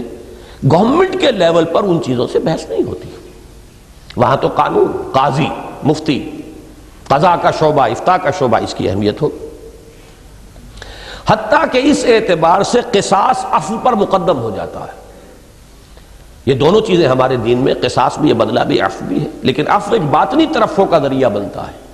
آپ بدلہ لینے پر قادر ہو لیکن معاف کر دیں، آپ کی روحانی ترفع ہوگا آپ کو. لیکن یہ کہ اگر آپ کسی کو قانون بنا دیں تو جو بدمعاش ہیں ان کی حوصلہ افزائی ہوگی. اس معاشرے کے لیے اور حکومت کے نظم و نسق کے لیے تو سزا کا دیا جانا ضروری ہے، تاکہ اور سزا بھی ایسی ہو کہ جو ایک کو ملے تو ہزاروں کے جو ہیں رونگٹے کھڑے ہو جائیں، ایسی سزا دی جائے. اس لیے کہ اس کے بغیر ایریڈیکیشن جو ہے کرائم کی وہ ممکن نہیں ہے. اور دوسری طرف سلطنتوں اور مملکتوں کو خواہ وہ اصولی اور نظریاتی ہی ہو، اصل سروکار اپنی حفاظت و مدافعت سے ہوتا ہے. اصولوں اور نظریات کی تبلیغ و اشاعت ہوتی بھی ہے تو ثانوی درجے میں اور حکومتوں کی مصلحتوں کے تابع رہ کر. ایک حکومت ہے، سلطنت ہے، اس کا فرسٹ جو کنسرن ہوگا وہ اپنی حدود کی حفاظت ہے، دفاع، کوئی دشمن کسی طرف سے گھس نہ آئے. لیکن یہ کہ نظریات کی پریچنگ، یہ تو بالکل یہ کہ مصلحتوں کے تابع ہوگی. جس درجے میں آپ کر سکیں تو کر سکیں، نہیں تو بہرحال اپنی مملکت کا دفاع تو کرنا ہے. یہ ہے وہ تین پوائنٹس کہ جنہوں نے ایمفیسس کا شفٹ ہو گیا. آپ دیکھیے یہاں پر بھی صورت وہی بنی ہے، شفٹ آف ایمفیسس. جیسے نشأت ثانیہ میں ساری بحث ہماری گویا کہ اس کے گرد ہے کہ خدا اور کائنات، روح اور مادہ اور جسم، حیات اخروی، حیات دنیاوی، یہ تین ایک طرف، یہ تین ایک طرف. ایمفیسس ادھر ہو گیا، ادھر سے ہٹ گیا. اب کیا کرنا ہے؟ دوبارہ اس پر لانا ہے. اس سوئی کو دوبارہ پھیرنا ادھر آسان کام نہیں ہے. یہ تو سمجھیے کہ ڈان جو بہہ رہا ایک رخ پر، اس کے رخ کو تبدیل کرنے والی بات ہے. اسی طریقے سے جب تک اسلام تحریک کے درجے میں ہوگا، انقلابی تحریک کا مرحلہ جو کنٹینیو کر رہا تھا، حضور کے بعد صحابہ کرام در حقیقت اسی مشن کی عالمی تکمیل کے لیے نکلے تھے. وہی اسلام کی ڈومینیشن پیش نظر تھی. شہادت ہے مطلوب و مقصود مومن، نہ مال غنیمت نہ کشور کشائی. جب تک کہ وہ ایک تحریک کی شکل رہی ہے حضور کا دور سعادت اور خلافت راشدہ، جو خلافت علی منہاج النبوہ ہے. اصل زور کس شے پر رہا؟ جہاد، قتال، ایمان، باطنی کیفیات، ان چیزوں کے اوپر. جب مملکت اور حکومت اور سلطنت کا معاملہ جو ہے آ گیا، اب دفاع اپنی سرحدوں کا، نظریاتی تبلیغ کچھ ہو سکتی ہو تو کیجیے، یا یہ کہ یہ دوسرے لوگوں کا کام ہے، یہ صوفیاء کریں، علماء کریں. نمبر دو، اب اصل اہمیت ہے قانون کی، اور اصل اہمیت جو ہے وہ اس کی ہے کہ کوئی شخص مسلمان ہے کہ نہیں ہے. دستور میں بنیادی بات یہ ہوگی، ایمان کا معاملہ جو ہے وہ ثانوی ہے. جسے اللہ دے دے بہت بڑی بات ہے، ایمان بھی حاصل ہو جائے، یقین بھی حاصل ہو جائے، لیکن بیسک کیٹیگری جو ہے آپ کی وہ مسلم ہے، مومن نہیں ہے. یہی وجہ ہے کہ جب اسلام مملکت اور سلطنت کے دور میں داخل ہوا تو اصل زور یعنی ایمفیسس ایمان کے بجائے اسلام پر، یہ بھی وہ اسی طرف کا یہ تقابل بنے گا اب، اسلام کے ایمان کے بجائے اسلام پر، یقین کے بجائے اقرار و شہادت پر، اشہد ان لا الہ الا اللہ واشہد ان محمد رسول اللہ، اور باطن سے بڑھ کر ظاہر پر ہو گیا۔ نتیجتاً قرآن حکیم بھی منبع ایمان اور سرچشمہ یقین ہونے کی حیثیت، نتیجتاً قرآن حکیم کے بھی منبع ایمان اور سرچشمہ یقین ہونے کی حیثیت مؤخر اور نگاہوں سے اوجل ہوتی چلی گئی، اور کتاب قانون اور یکے از ادلہ اربعہ ہونے کی حیثیت مقدم اور مرکز توجہ بنتی چلی گئی۔ یہ بات سمجھ میں ذرا نہیں آئی ہوگی۔ دیکھیے جب اصل اہمیت قانون کی ہے تو اب سوچئے قانون اسلامی کے سرچشمے کون کون سے ہیں۔ ان کو کہا جاتا ہے اصول فقہ کی اصطلاح میں ادلہ اربعہ، دلیل، دلائل، ادلہ دلیل کی جمع ہے۔ قانون اسلامی میں دلیل اول کیا ہے؟ قرآن، دلیل دوم سنت رسول، دلیل سوم اجماع، دلیل چہارم قیاس۔ اب معلوم یہ ہوا قانون جب ان چار چیزوں پہ، چار بنیادوں پر کھڑا ہے تو قرآن تو چار میں کا ایک ہو گیا نا، اس کی حیثیت خود بخود پیچھے چلی گئی۔ اور دوسرے یہ سمجھیے قرآن مجید کا، کل قرآن کا میں یہ سمجھتا ہوں کہ 30واں حصہ بمشکل ہوگا جو احکام فقہی پر مشتمل ہے۔ سارے جمع کر لیں تو ایک پارہ نہیں بنے گا، میں تو کہتا ہوں شاید آدھا پارہ بنے بمشکل۔ باقی سارا قرآن ایمان کے دلائل و براہین پر، اخلاقی تعلیمات پر، جہاد کی ترغیب پر، مراتب اعلیٰ جو ہیں ان کی تشویق پر، سارا قرآن تو اس پر ہے، آخرت کی ترجیح پر۔ وہ سارا قرآن جو ہے اس کانٹیکسٹ میں اب irrelevant ہے۔ ایک وہ شخص جو بنیادی طور پر فقیہ ہے، جو قاضی ہے، جو قانون کی دلچسپی رکھتا ہے، قرآن مجید کے صرف اس حصے سے اس کی دلچسپی ہوگی کہ جس سے کوئی حکم فقہی مستنبط ہوتا ہو۔ یہی وجہ ہے کہ بعض تفسیریں لکھی گئی ہیں صرف ان آیات پر مشتمل کہ جن سے کوئی نہ کوئی حکم فقہی جو ہے وہ اس کا استنباط کیا گیا۔ ان کو احکام القرآن کہا جاتا ہے۔ دو بہت مشہور ہیں، جساس رحمہ اللہ کی ایک تصنیف احکام القرآن، اور ابن عربی مالکی۔ ایک ابن عربی فلسفی اور صوفی ہے، یہ ابن عربی جو ہے یہ فقیہ ہے مالکی مسلک کے، تو ان کی کتاب احکام القرآن اس کا بھی نام ہے، اس کا بھی نام۔ انہوں نے بقیہ آیتوں کا ترجمہ یعنی کوئی تفسیر کی ہی نہیں، ہر صورت میں سے وہ چلتے ہیں تو وہ آیتیں جن سے کہ کوئی حکم مستنبط ہوتا۔ یہ میں صرف مثال کے طور پر دے رہا ہوں، ان پر تنقید نہیں کر رہا، وہ کرنے کا کام تھا، وہ ایک نیچرل ایک تقاضا تھا، وقت کی ایک ضرورت تھی، اور اس وقت کی ضرورت کو سب سے بڑھ کر پہچانا ہے امام ابو حنیفہ رحمۃ اللہ علیہ نے۔ انہوں نے ایک پوری باڈی بنائی، بحث و تمہیز، گفتگو ہو رہی ہے، مختلف آراء کا تقابلہ ہو رہا ہے، توازن ہو رہا ہے، موازنہ ہو رہا ہے، دلائل دیے جا رہے ہیں، اور پھر نتائج جو ہے مرتب کیے جا رہے ہیں، اس لیے کہ واقعتاً جب اسلام ایک مملکت بن گیا، you need law, and that law should be codified. اس لیے کہ فیصلے کرنے ہیں، ایک قاضی بیٹھا ہوا ہے، وہ کس کے مطابق فیصلہ کرے گا؟ ہر قاضی جو ہے وہ مجتہد تو نہیں ہے اپنی جگہ پر، ایک بڑی وسعت کے ساتھ جو ہے، بڑی تیزی کے ساتھ مملکت وسعت پذیر ہے، ان میں ہر جگہ آپ کو نظم و نسق کا معاملہ ہے، قاضی بھیجنے ہیں، مفتی بھیجنے ہیں، تو ان کے لیے ٹریننگ درکار ہے، پوری سول سروس جو ہے اس کے لیے آپ کو ٹریننگ درکار ہے۔ لہذا ہوتے ہوتے توجہ جو ہے قرآن مجید کے وہ صرف یکے از ادلہ اربعہ، چار دلیلوں میں سے ایک دلیل کی حیثیت مقدم اور مرکز توجہ بنتی چلی گئی، اور پھر جیسے جیسے مملکت اور سلطنت کے تقاضے پھیلتے گئے اور قانون کی عملداری وسیع ہوتی گئی، قرآن مجید تو چار میں کے ایک کی حیثیت میں پس منظر میں گم ہوتا چلا گیا۔ یہ وہی فیڈنگ اوے۔ یہاں ایک شعر میں نے لکھا ہے حضرت اکبر کا، اکبر الہٰبادی، سوم ہے ایمان سے، ایمان غائب سوم گم، قوم ہے قرآن سے، قرآن رخصت قوم گم۔ یہ گم کے لفظ سے مجھے یہ شعر ذہن منتقل ہوا، تو یہ شعر میں نے آپ کی تفنن طبع کے لیے درج کر دیا ہے، ورنہ براہ راست اس کا کوئی رابطہ نہیں ہے اس میرے مضمون سے، لیکن شعر اچھا ہے۔ اور توجہات حدیث اور فقہ پر مرتکز ہو کر رہ گئیں۔ یہ کیوں؟ اصل ضرورت تھی اب قانون کی، نماز صحیح ہوئی کہ نہیں ہوئی، نماز کی رکعتیں کتنی ہیں، پہلے وضو بھی صحیح ہوا کہ نہیں ہوا، اس سے بھی پہلے وضو کے لیے پانی بھی صحیح تھا کہ نہیں تھا، لہذا تو بات یہاں سے شروع ہوگی. پانی کون سا پاک ہوتا ہے، کون سا پانی ناپاک ہو جاتا ہے، پھر اس کے وضو کی کیا شرائط ہیں، اس کے مستحبات کیا ہیں، فرائض کیا ہیں، سنن کیا ہیں، وغیرہ وغیرہ. تو اب آپ نے دیکھا میں نے یہاں بریکٹ کیا قرآن اور حدیث کو، اس کو سمجھ لیجئے قرآن اور حدیث نہیں، حدیث اور فقہ، یہ بریکٹڈ ہے. حدیث کا بھی اصل موضوع جو ہے فقہ ہے. در حقیقت فقہ ہی کا یوں سمجھیے دو سکولز آف تھاٹ پیدا ہوئے.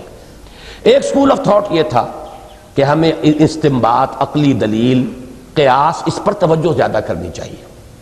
ایک یہ تھا کہ نہیں صاحب ہمیں تو حدیث رسول، کمزور بھی ہو تو حدیث رسول جو ہے وہ ہمارے اعلیٰ ترین قیاس سے بھی یقیناً وہ برتر ہوگی چونکہ حدیث حضور کی ہے صلی اللہ علیہ وسلم. اب یہ دو ذوق تھے، ایک ذوق اہل حدیث کا یا اصحاب روایت کا ذوق ہے، ایک جن کو کہا گیا یہ اصحاب قیاس ہیں. یہ دو ہمارے ہاں گروہ بنتے چلے گئے. حدیث کی جتنی کتابیں جمع ہوئی ہیں، مجتمع کی گئی ہیں، جتنے مجموعے، وہ بھی فقہ کی کتابیں اصل میں. موطا امام مالک سب سے پہلی کتاب ہے، وہ فقہ کی کتاب ہے. وہی ابواب فقہ کے جو ہوتے ہیں وہیں سے وہ شروع ہوتی. بخاری کتاب فقہ کی کتاب ہے. انہوں نے اپنے فقہی مسلک کے مطابق مرتب کیا ہے اور اپنی رائے کو، جس کو کہتے ہیں ہمارے اہل علم فقاہت جو ہے حضرت امام بخاری کی، وہ ان کے تراجم ابواب میں ہے. وہ جو عنوان قائم کرتے ہیں اس سے پتہ چل جاتا ہے کہ یہ حدیثیں یہاں کیوں لائے ہیں اور در حقیقت کس فقہی مسئلے میں یہ اپنا رجحان کس طرف ثابت کر رہے ہیں. تو اصل میں یہ دونوں چیزیں در حقیقت موضوع ایک ہی ہے ان کا. وہ اخلاق سے متعلق حدیثیں وہ کہیں آ جائیں گی، وہ بھی آئیں گی انہی فقہی چیزوں کے ذیل میں کہیں آئیں گی. دین کی حکمت کے موٹے موٹے جو موتی ہیں، بڑے بڑے قیمتی ہیرے، وہ بھی ایسے بکھرے ہوئے ملیں گے. ان کو آپ کہیں ان کو ابواب کے اندر درج نہیں پائیں گے. آپ ابواب تو وہی ہوں گے کہ جو ابواب ہیں فقہ کی کتابوں کی.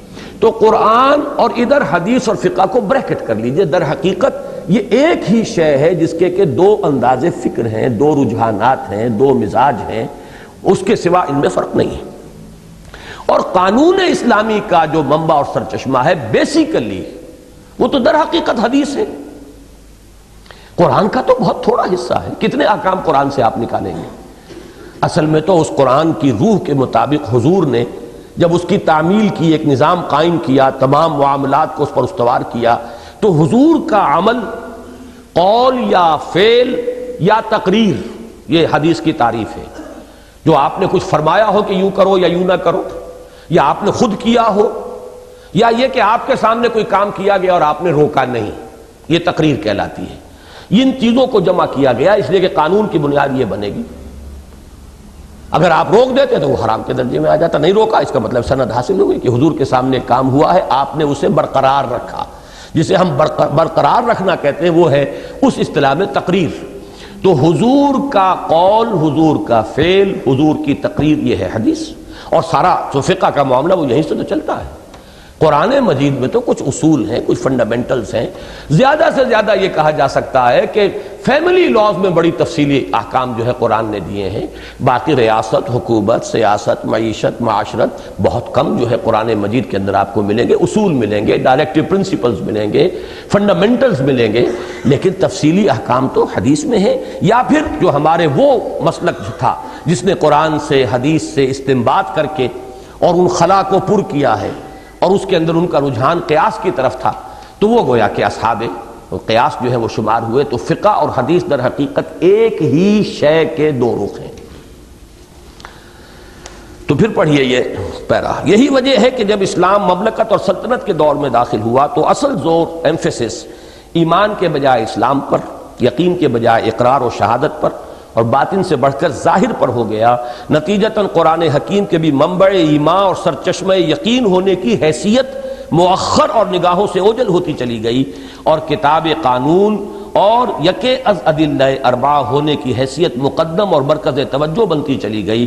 اور پھر جیسے جیسے مملکت اور سلطنت کے تقاضے پھیلتے گئے اور قانون کی عملداری وسیع ہوتی گئی، قرآن مجید تو چار میں سے ایک کی حیثیت میں پس منظر میں گم ہوتا چلا گیا اور توجہات حدیث اور فقہ پر مرتکز ہو کر رہ گئیں. ستم بالائے ستم، یہ بہت اہم اب نقطہ آ رہا ہے. قرآن جب پس منظر میں گیا تو ٹوٹلی گیا نا پس منظر میں. نتیجہ کیا نکلا کہ اس کا فلسفہ اخلاق، اس کا فلسفہ ایمان، ایمان کے لیے اس کے دلائل، اس کا استنباط، اس کا تزکیہ نفس کا طریق، اس کی نفسیات، یہ ساری چیزیں بھی تو پس منظر میں گئیں جب ایز اے ہول پس منظر میں فیڈ کر رہا ہے۔ نتیجہ یہ کہ خلا پیدا ہوا۔ اس خلا کو بھی ستم بالائے ستم یہ ہے کہ اب ادھر ادھر سے مستعار چیزیں مانگ کر خلا پر کیا گیا۔ اس میں میں سمجھتا ہوں کہ یقیناً چشتی صاحب کا وہ مضمون کہیں مل گیا مجھے، میں نے کہا تو تھا تلاش کیا جائے، ملا نہیں ہے تو اسے دوبارہ ہم شائع کر دیں گے عنقریب کسی پرچے میں، حکمت میں یا حکمت میں انشاءاللہ۔ بہت قیمتی مضمون تھا، اور ان کا زور اس پر تھا کہ جب عالم اسلام میں ملوکیت اور سرمایہ داری دو چیزیں راسخ ہو گئیں تو یہ کانشس ایفرٹ تھی، جان بوجھ کر قرآن کو بند کیا گیا ہے تاکہ یہ حقائق لوگوں کے سامنے نہ آئے قرآن کی تعلیمات کی، ورنہ وہ ہمیں کوسچن کریں گے، چیلنج کریں گے۔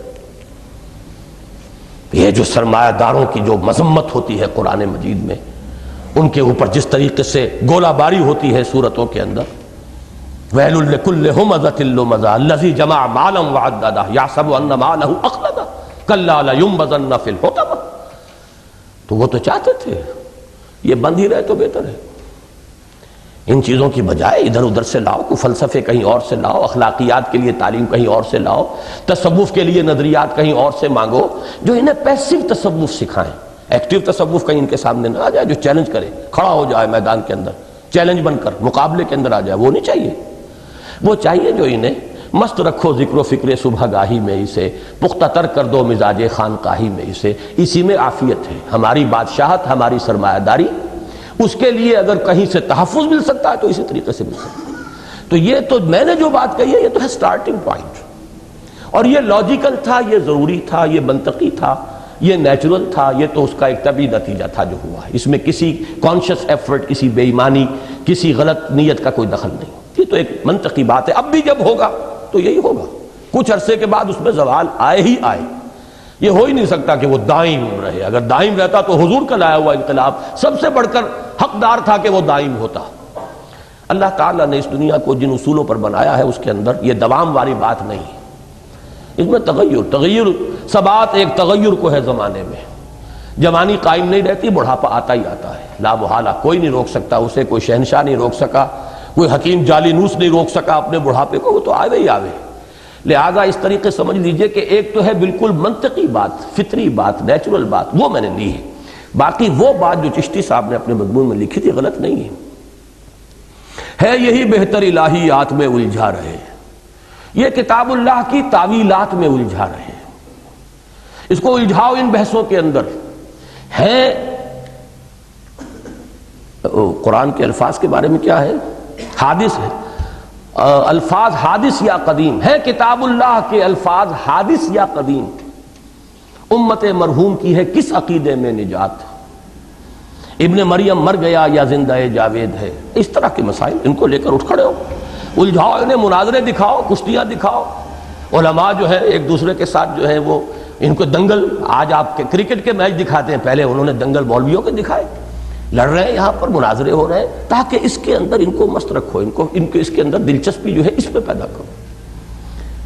اسی طریقے سے ہے کتاب اللہ کے الفاظ حادث یا قدیم، امت مرحوم کی ہے کس عقیدے میں نجات۔ ایک اور شعر اسی طرح کا ہے صفات ذات حق، حق سے جدا یا عین ذات۔ یہ جو لا عین ولا غیر کی بحثیں چلی ہیں، یہ صفات ذات حق، حق کا جز ہیں، عین ذات ہیں یا اس کے سوا ہے، کوئی شے اضافی ہے، ان کے اندر الجھایا گیا ہے۔ اور اس میں یہ سمجھتا ہوں کہ خاص طور پر دور بنو عباس کے اندر تو جب اس کا زوال کا آغاز ہوا، وہ ہمارا اگلا مضمون ہے جس کا مطالعہ کریں گے تو بات سامنے آئے گی، تو چشتی صاحب کا یہ الزام ہے کہ یہ از خود نہیں ہوا، یہ غیر شعوری طور پر نہیں ہوا، بلکہ اس میں ایک شعوری فیصلے کو دخل ہے، ڈائیورٹ کی گئی ہے ٹینشن قرآن سے، اس کتاب کو تو بند ہی رکھو تو بہتر ہے، اسی میں عافیت ہے۔ ستم بالائے ستم یہ کہ علم اور حکمت کے میدان میں جو خلا اس طرح پیدا ہوا، اسے پر کرنے کے لیے مصر اور یونان کی جانب سے فلسفہ و منطق کی آندھیاں آئیں۔ قرآن جب پیچھے گیا ہے تو ظاہر بات ہے صرف ایک قانون ہی تو اس میں نہیں تھا نا، اس کو تو پھر بھی انہوں نے اپنی کتابوں کا جز بنا لیا۔ حدیث کے ہر باب کے شروع میں آیات وہ آ گئیں کہ جو اس مسئلے سے متعلق ہیں، لیکن یہ ہے کہ قرآن سے جب توجہ ہٹی تو جو خلا پیدا ہوا اس کے لیے مصر اور یونان، یہ میں نے دو باتیں کہی، اس کو نوٹ کر لیجئے۔ ایک تو یونان کا فلسفہ تھا اور یونان کی سائنس، جس کو ٹرانسلیٹ کیا گیا ہے دور بنو عباس میں، اور ایک طوفان آیا ہے۔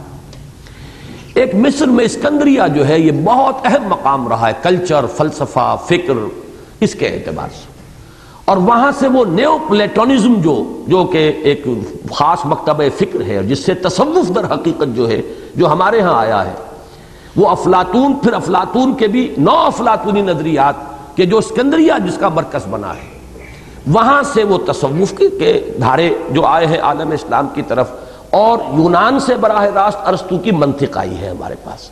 ان دو نے آ کر عالم اسلام کے اندر اس خلا کو پر کیا ہے کہ جو خلا قرآن کی حکمت، اسی لیے تو مولانا روم نے پھر جو احتجاج کیا، اس احتجاج کے وہ الفاظ شاید آپ پڑھ چکے ہوں نشرت ثانیہ میں، کہ چند خانی حکمت یونانیہ حکمت قرآنیہ راہم بخاں۔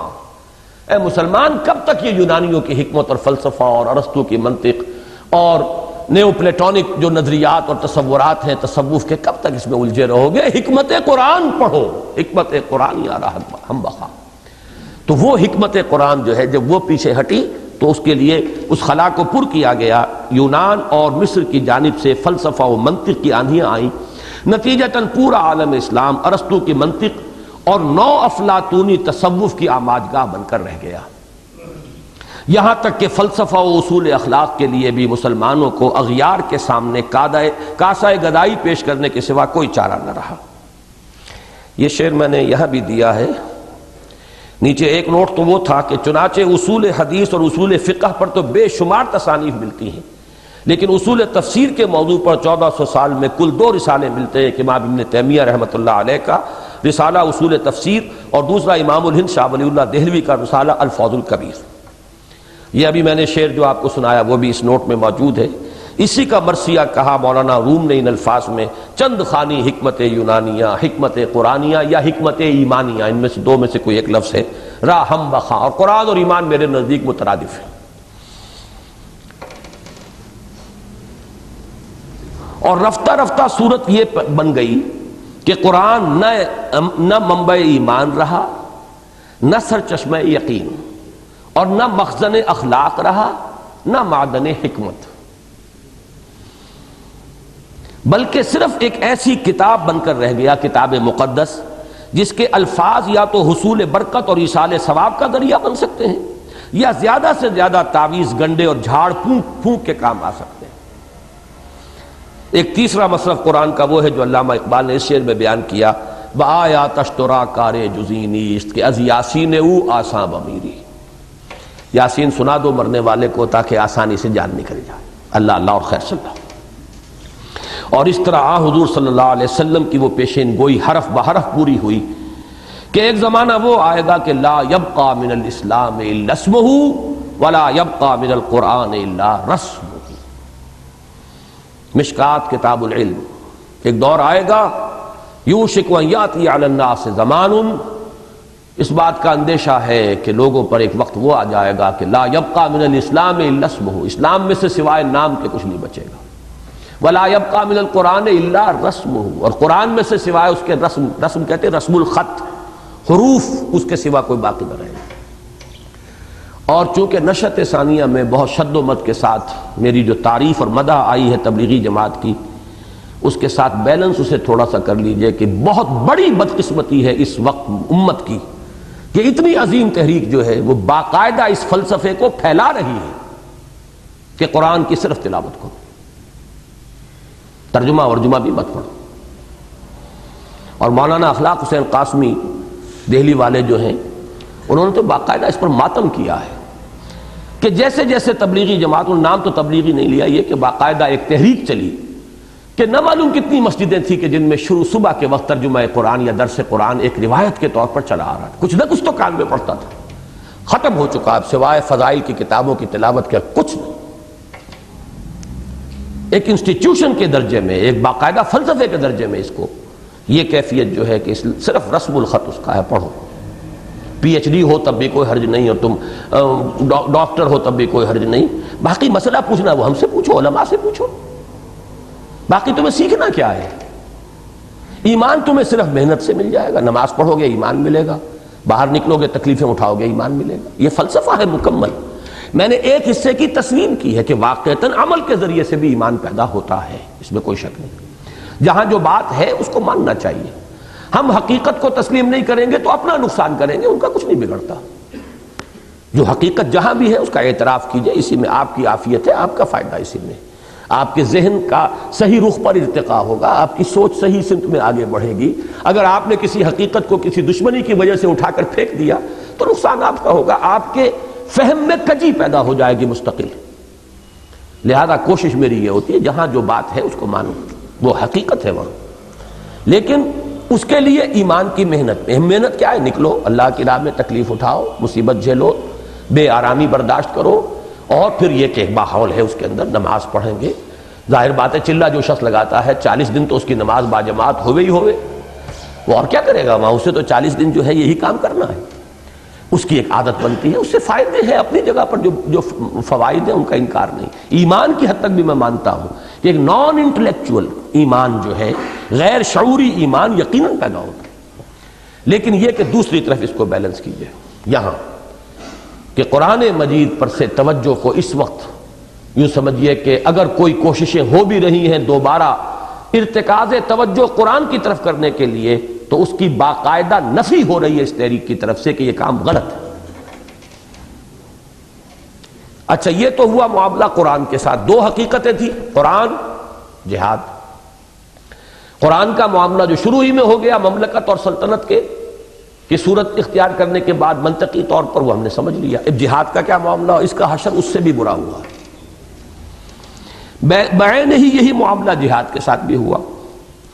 جب اصل زور ایمان پر نہ رہا بلکہ اسلام پر ہو گیا تو جہاد بھی جو ایمان حقیقی کا رکن رکین تھا خود بخود نگاہوں سے اوجل ہوتا چلا گیا، اور ساری توجہ ارکان اسلام پر مرتکز ہو گئی جن کی فہرست میں جہاد سرے سے شامل ہی نہیں. گویا جہاد پر ظلم قرآن سے بھی بڑھ کر ہوا، اس لیے کہ قرآن تو خواہ 4 میں کے ایک کی حیثیت ہی سے صحیح بہرحال شریعت کے اصول 4 میں شامل تو ہے. جہاد تو نہ صرف یہ کہ اسلام کے ارکان 5 میں شامل نہیں بلکہ نظام فقہ میں بھی اس کی حیثیت فرض عین کی نہیں بلکہ صرف فرض کفایہ کی ہے. بات سمجھ میں آ گئی؟ جب ساری توجہ اسلام پر ہوئی تو اسلام کے ارکان 5 وہی ہیں جن میں جہاد کا نام ہی نہیں. بنی الاسلام علی 5 شہادت اللہ الہ الا اللہ وان محمد رسول اللہ واقام الصلاۃ وایتاء الزکوٰۃ وصوم رمضان وحج البیت من استطاع الیہ سبیلا. حدیث صحیح ہے، حضرت عبداللہ ابن عمر سے ہے رضی اللہ تعالی عنہما.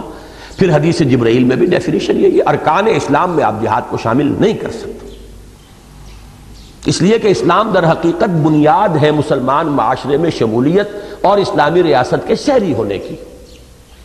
اس میں یہ نہیں، اس میں وہی 5 رکن ہیں. اس میں تو یقین قلبی بھی شامل نہیں، صرف اقرار ہے، شہادت ہے. البتہ اسی کو میں یوں سمجھایا کرتا ہوں کہ اسلام کے یہ 5 ارکان ہیں، ایمان کے ارکان میں 2 اور شامل ہو جائیں گے، ایمان کے 7 ارکان ہوں گے. یہ نہیں کہ نماز اس کا رکن نہیں رہے گا. جب ایمان یقین والا پیدا ہو جائے گا تو نماز میں بھی اب اور کیفیت ہوگی. اب نماز واقعتاً معراج المومنین بن جائے گی. اب نماز واقعتاً قرۃ العین بنے گی انسان کی، قرۃ عین فی الصلاۃ. تو ان تمام میں نور پیدا ہوگا، ان میں کیفیت پیدا ہوگی، ان میں شدت پیدا ہوگی. مزید 2 چیزیں کیا ہوگی؟ یقین قلبی اور جہاد فی سبیل اللہ. تو ایمان کے ارکان ہو گئے 7، اس لیے کہ اسلام عام ہے، ایمان خاص ہے. عام شے خاص میں شامل ہوتی ہے، لہذا 5 ارکان انٹیکٹ رہے اسلام کے.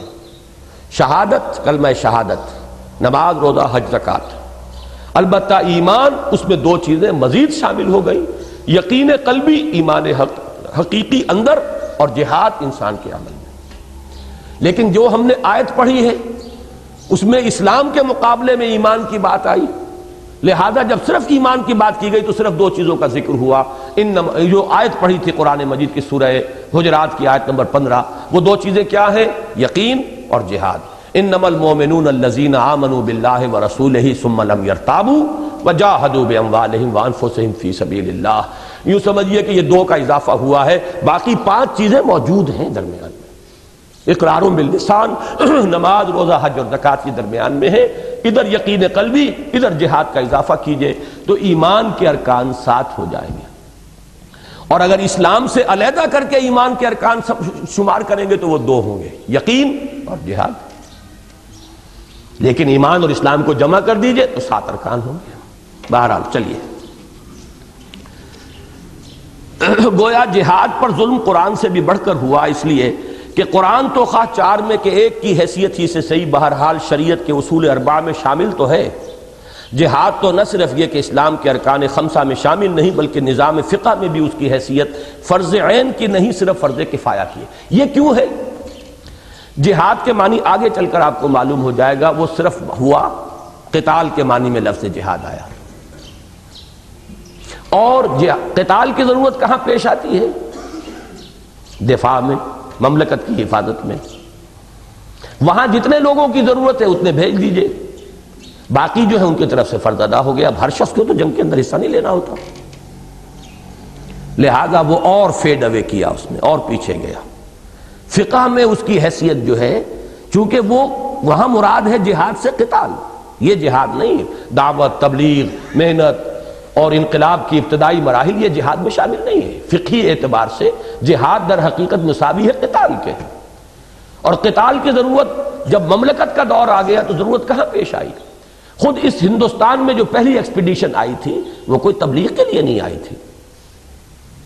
80 برس بعد، یوں سمجھیے کہ حضور کے انتقال کے 80 برس بعد محمد بن قاسم جب آئے تو دین تبلیغ کرنے نہیں آئے تھے، وہ تو خلافت راشدہ کے ساتھ بات ختم ہو چکی تھی۔ اب تو توسیع مملکت کا معاملہ تھا، اور یہاں توسیع مملکت بھی نہیں تھی، یہاں تو یہ تھا کہ مسلمانوں پر حملہ ہوا تھا، ان کی عزت و آبرو پر ان کا قافلہ لوٹا گیا تھا۔ اس میں جب ان سے کہا گیا کہ جس کے علاقے میں یہ حادثہ ہوا ہے وہ کمپنسیٹ کرے، اس نے جو جواب دیا وہ الٹا اور توہین آمیز تھا۔ نتیجتاً اس کی گوشمالی کے لیے ایکسپیڈیشن آئی تھی، دعوت دین یا دین کے غلبے کی جد و جہد اس کے پیش نظر سرے سے نہیں تھی۔ حالانکہ ابھی یہ دور تابعین ہے، تابعین سے آگے کہہ لیجئے دور تبع تابعین کہہ لیجئے، اس سے زائد تو نہیں۔ تو تبدیلی جو ہے وہ میں پھر سین کی طرف توجہ دلا رہا ہوں، بدا الاسلام غریبا وسیعود کما بدا۔ وہ جو اصل دینی حقیقتیں وہ تو بہت جلد پس منظر میں گئی ہیں، they faded away into the background deep۔ اور کچھ نئے تصورات جو ہیں جو دین کا جز ہیں، اس کا وہ دوسرا، اس دور میں وہ ثانوی تھے، اب وہ در حقیقت فور فرنٹ میں آئے۔ پڑھ لیجئے آگے۔ اس پر مستزاد یہ کہ جہاد کا تصور بھی مسخ ہو گیا، اور اس شجرہ طیبہ کی شاخوں کو جڑ اور تنے سے جدا کر کے، یعنی جڑ کیا تھی؟ مجاہدہ مع النفس، اس کے بعد تنا کیا تھا؟ دین کی دعوت و تبلیغ کے لیے جان اور مال کا کھپانا، اس کے بعد یہ ہے کہ دین کی اقامت کے لیے تلوار بھی ہاتھ میں لینا۔ تو جڑ اور تنے سے جدا کر کے ہر ایک کو مختلف رنگ دے دیا گیا۔ چنانچہ ایک طرف جہاد مع النفس کا رخ اعمال اور معاملات کی منجدھار سے پرے ہی پرے، اذکار و اوراد اور نفسیاتی ریاضتوں اور ورزشوں کی راہ یسیر، شارٹ کٹ کے جانب موڑ دیا گیا۔ ایک تو یہ تھا نا، ایمان کا تقاضا یہ عمل ہے، یہ کردار ہے، یہ اخلاق حسنہ ہے، یہ معاملات ہیں، ان کو درست کرو، زندگی کے اندر عقل حلال، وہ ذرا اس سے ہٹا کر شارٹ کٹ بائی پاس کر کے ذکر کرو، مراقبے کرو، اس سے شارٹ کٹ کے ذریعے سے وہ کیفیات نفسانی جو ہیں ان کو حاصل کرنے کی کوشش کرو۔ وہ گویا کہ ایک علیحدہ سا ایک راستہ ہی بالکل دوسرا ہے، وہی نیو پلیٹونک تصورات، اس کے ساتھ تصوف، اور اس کے لیے طریقے، یہ تمام چلہ کشیاں اور یہ تمام مراقبے اور یہ تمام جو طریقے جن کا کوئی سراغ سیرت محمدی اور سیرت صحابہ کے اندر علی صاحب الصلاۃ والسلام و رضی اللہ تعالی عنہم کہیں کوئی سراغ دور دور نہیں ملے گا۔ وہاں تو جہاد مع النفس سے پھر مجاہدہ فی سبیل اللہ، دعوت و تبلیغ، قرآن کے ساتھ جہاد، تلوار کے ساتھ جہاد اللہ کے دین کے غلبے کے لیے۔ اس سے اس کو ڈائیورٹ کیا، بائی پاس کیا۔ اس پر مستزاد یہ کہ جہاد کا تصور بھی مسخ ہو گیا، اور اس شجرہ طیبہ کی شاخوں کو جڑ اور تنے سے جدا کر کے ہر ایک کو مختلف رنگ دے دیا گیا۔ چنانچہ ایک طرف جہاد مع النفس کا رخ اعمال اور معاملات کی منجدھار سے پرے ہی پرے، اذکار اور اوراد اور نفسیاتی ریاضتوں اور ورزشوں کی راہ یسیر، شارٹ کٹ کی طرف موڑ دیا گیا، اور دوسری طرف جہاد کو قتال کے ہم معنی قرار دے کر اس کا مقصد مملکت کی سرحدوں کے تحفظ و دفاع اور بس پڑے تو توسیع کے سوا کچھ نہ رہا. کہیں موقع ملے تو توسیع کر لو، ورنہ تحفظ تو کرنا ہی ہے نا آخر اپنی مملکت اپنی حدود کا. اس کے لیے قتال، جنگ، لہذا جہاد کو ایکویٹ کر دیا گیا جنگ کے ساتھ. رہا شرک اور ظلم، کفر اور فسق اور زور و منکر کی ہر صورت کے ساتھ مسلسل کشمکش اور تصادم، اور حق و صداقت کے پرچار، نیکی اور راست بازی کی ترویج، کلمہ توحید کی نشر و اشاعت اور دین حق کے غلبہ و اقامت کے لیے پہم جد و جہد، اور اس کے لیے سمع و طاعت کے اصول پر مبنی نظام جماعت کے قیام کا معاملہ، گویا فی الجملہ احقاق حق اور ابطال باطل کی منظم سعی جو ہر مومن کے لیے فرض عین کا درجہ رکھتی ہے، وہ یا تو سرے سے خارج از بحث ہو گئی یا زیادہ سے زیادہ ایک اضافی نیکی قرار پا کر رہ گئی، اور اس سے بالا ہی بالا اور ورے ہی ورے اسلام و ایمان اور تقوی و احسان کے جملہ مراحل طے ہونے لگے. ایک شخص جو ہے وہ نہ صرف یہ کہ خود صوفی بن گیا بلکہ وہ ایک گدی پر بھی بیٹھا ہوا ہے، لوگوں کو بھی احسان کی تلقین کر رہا ہے، لیکن اس احسان میں ان چیزوں کا کہیں ذکر ہی نہیں. وہ تو بس ذکر ہے، کچھ اذکار ہے، کوئی مراقبے ہے، کچھ مشقیں ہیں، پہلا سبق ہے، دوسرا سبق ہے، تیسرا سبق ہے، اندر غور کرو یہ روشنی نظر آئے گی، پھر جب اس پر آ جاؤ گے تو یہ روشنی نظر آئے گی. ایک اپنی جگہ پر ایک مکمل نظام ہے، اس کے اندر لگا کر وہی مست رکھو ذکر و فکر صبح گاہی میں، اسے پختہ تر کر دو مزاج خانقاہی میں. اس میں ایک بغاوت کی تھی، اور وہ کی تھی سید احمد بریلوی رحمۃ اللہ علیہ نے، اس میں جہاد کا عنصر شامل کر کے. اور انہوں نے اسی لیے کہا کہ جو مروجہ سلسلے تھے، وہ قادریہ ہو، وہ چشتیہ ہو، وہ نقشبندیہ ہو، سہروردیہ ہو، ان میں ان کی گنجائش نہیں تھی، لہذا سلسلہ محمدیہ شروع کیا انہوں نے. وہ تصوف جس کی تلقین محمد نے کی صلی اللہ علیہ وسلم، وہ ہے یہ دعوت، جہاد، میدان میں آنا، اور اپنا جو ہے سرمایہ حیات ہتھیلی پر رکھ کر میدان میں نکل آنا، سر ہتھیلی پر رکھ کر. یہ چیزیں ہمارے وہ احسان کی بلند ترین منزل تک ایک آدمی پہنچا ہوا ہے، دوسروں کا تزکیہ تصفیہ کروا رہا ہے، لیکن اس کوچے میں اس کا اپنا ہی گزر نہیں تو کسی دوسرے کو کیا اس نے اس کی رہنمائی کرنی ہے. پھر پڑھ لیجئے یہ الفاظ، اس لیے کہ اس کا تعلق جڑ رہا ہے وہاں سے جہاں سے شروع میں ہم نے کہا تھا.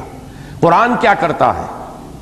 رہا شرک و ظلم، کفر و فسق اور زور و منکر کی ہر صورت کے ساتھ مسلسل کشمکش اور تصادم، اور حق و صداقت کے پرچار، نیکی اور راست بازی کی ترویج، کلمہ توحید کی نشر و اشاعت اور دین حق کے غلبہ و اقامت کے لیے پہم جد و جہد، اور اس کے لیے سمع و طاعت کے اصول پر مبنی نظام جماعت کے قیام کا معاملہ، گویا فی الجملہ احقاق حق اور ابطال باطل کی منظم سعی جو ہر مومن کے لیے فرض عین ہے، ہر مسلم کے لیے نہیں، ہر مومن. ایمان حقیقی کا وہ رکن رکین ہے. وہ یا تو سرے سے خارج از بحث ہو گئی یا زیادہ سے زیادہ ایک اضافی نیکی قرار پا کر رہ گئی، اور اس سے بالا ہی بالا اور ورے ہی ورے اسلام و ایمان اور تقوی و احسان کے جملہ مراحل طے پانے لگے. اللہ اللہ، کوئی فرق سا فرق ہے اور تفاوت سا تفاوت، ببین تفاوت رہ از کجاست تاب کجا کے مصداق. کجا وہ کیفیت کے صحابہ کرام جذبہ جہاد سے سرشار بیک زبان رجزیہ انداز میں یہ شعر پڑھ رہے ہیں، نحن الذین بایعوا محمدا علی الجہاد ما بقینا ابدا. کجا یہ حال کہ 14ویں صدی ہجری کے ایک متنبی یعنی غلام احمد قادیانی اور اس کی ذریت سلبی و مانوی نے تو جہاد بالسیف کو باقاعدہ منسوخ ہی قرار دے دیا. دین کے لیے حرام ہے اب دوستو قتال. یہ مصرع ہے غلام احمد قادیانی کا، حرام ہی ہو چکا ہے قتال بالسیف، تو وہ حرام کے درجے میں آ گیا. بہرحال دعوت و تبلیغ کا جہاد اس نے برقرار رکھا تھا. وہ تو اب بھی قادیانی لگے ہوئے ہیں پورے زور شور کے ساتھ، پیسے بھی لگاتے ہیں، وقت بھی لگاتے ہیں، لیکن وہ تلوار والا قتال جو ہے جہاد، وہ تو اس نے بالکل ہی خارج کیا. دین کے لیے حرام ہے اب دوستو قتال. باقی مسلمانوں کی عظیم اکثریت کا حال بھی عملاً کچھ زیادہ مختلف نہیں ہے. زبان سے کہیں، لیکن یہ کہ زندگی کا جو رخ ہے، دین کے جو تصورات ہیں، ان کے جو بھی معیارات ذہنوں کے اندر ہیں، جس کے لیے جد و جہد ہے، بھاگ دوڑ ہے دینی حلقوں کی بھی، اس میں کہیں آس پاس بھی اس کا کوئی تعلق ہی نہیں، اس تصور کا وہ جز ہی نہیں ہے کہ رہوار یقین ماں بصحرائے گماں گم شد. گماں کے صحرا میں میرے یقین کی وہ سواری رہوار، میرا گھوڑا، میرا مرکب گم ہو گیا.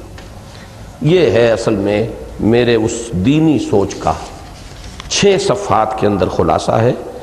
کچھ بہت ہی اللہ تعالیٰ کا فضل و کرم ہوا ہے کہ ٹائم جو ہے صحیح، اگرچہ وہ صحیح اس اعتبار سے آپ کے ٹائم ٹیبل کے اعتبار سے، میرا خیال یہ تھا کہ میں اس کا 1 گھنٹے میں مطالعہ مکمل کروا لوں گا، وہ نہیں ہو سکا ہے، 1.25 گھنٹے غالباً اس پر لگ گئے ہیں۔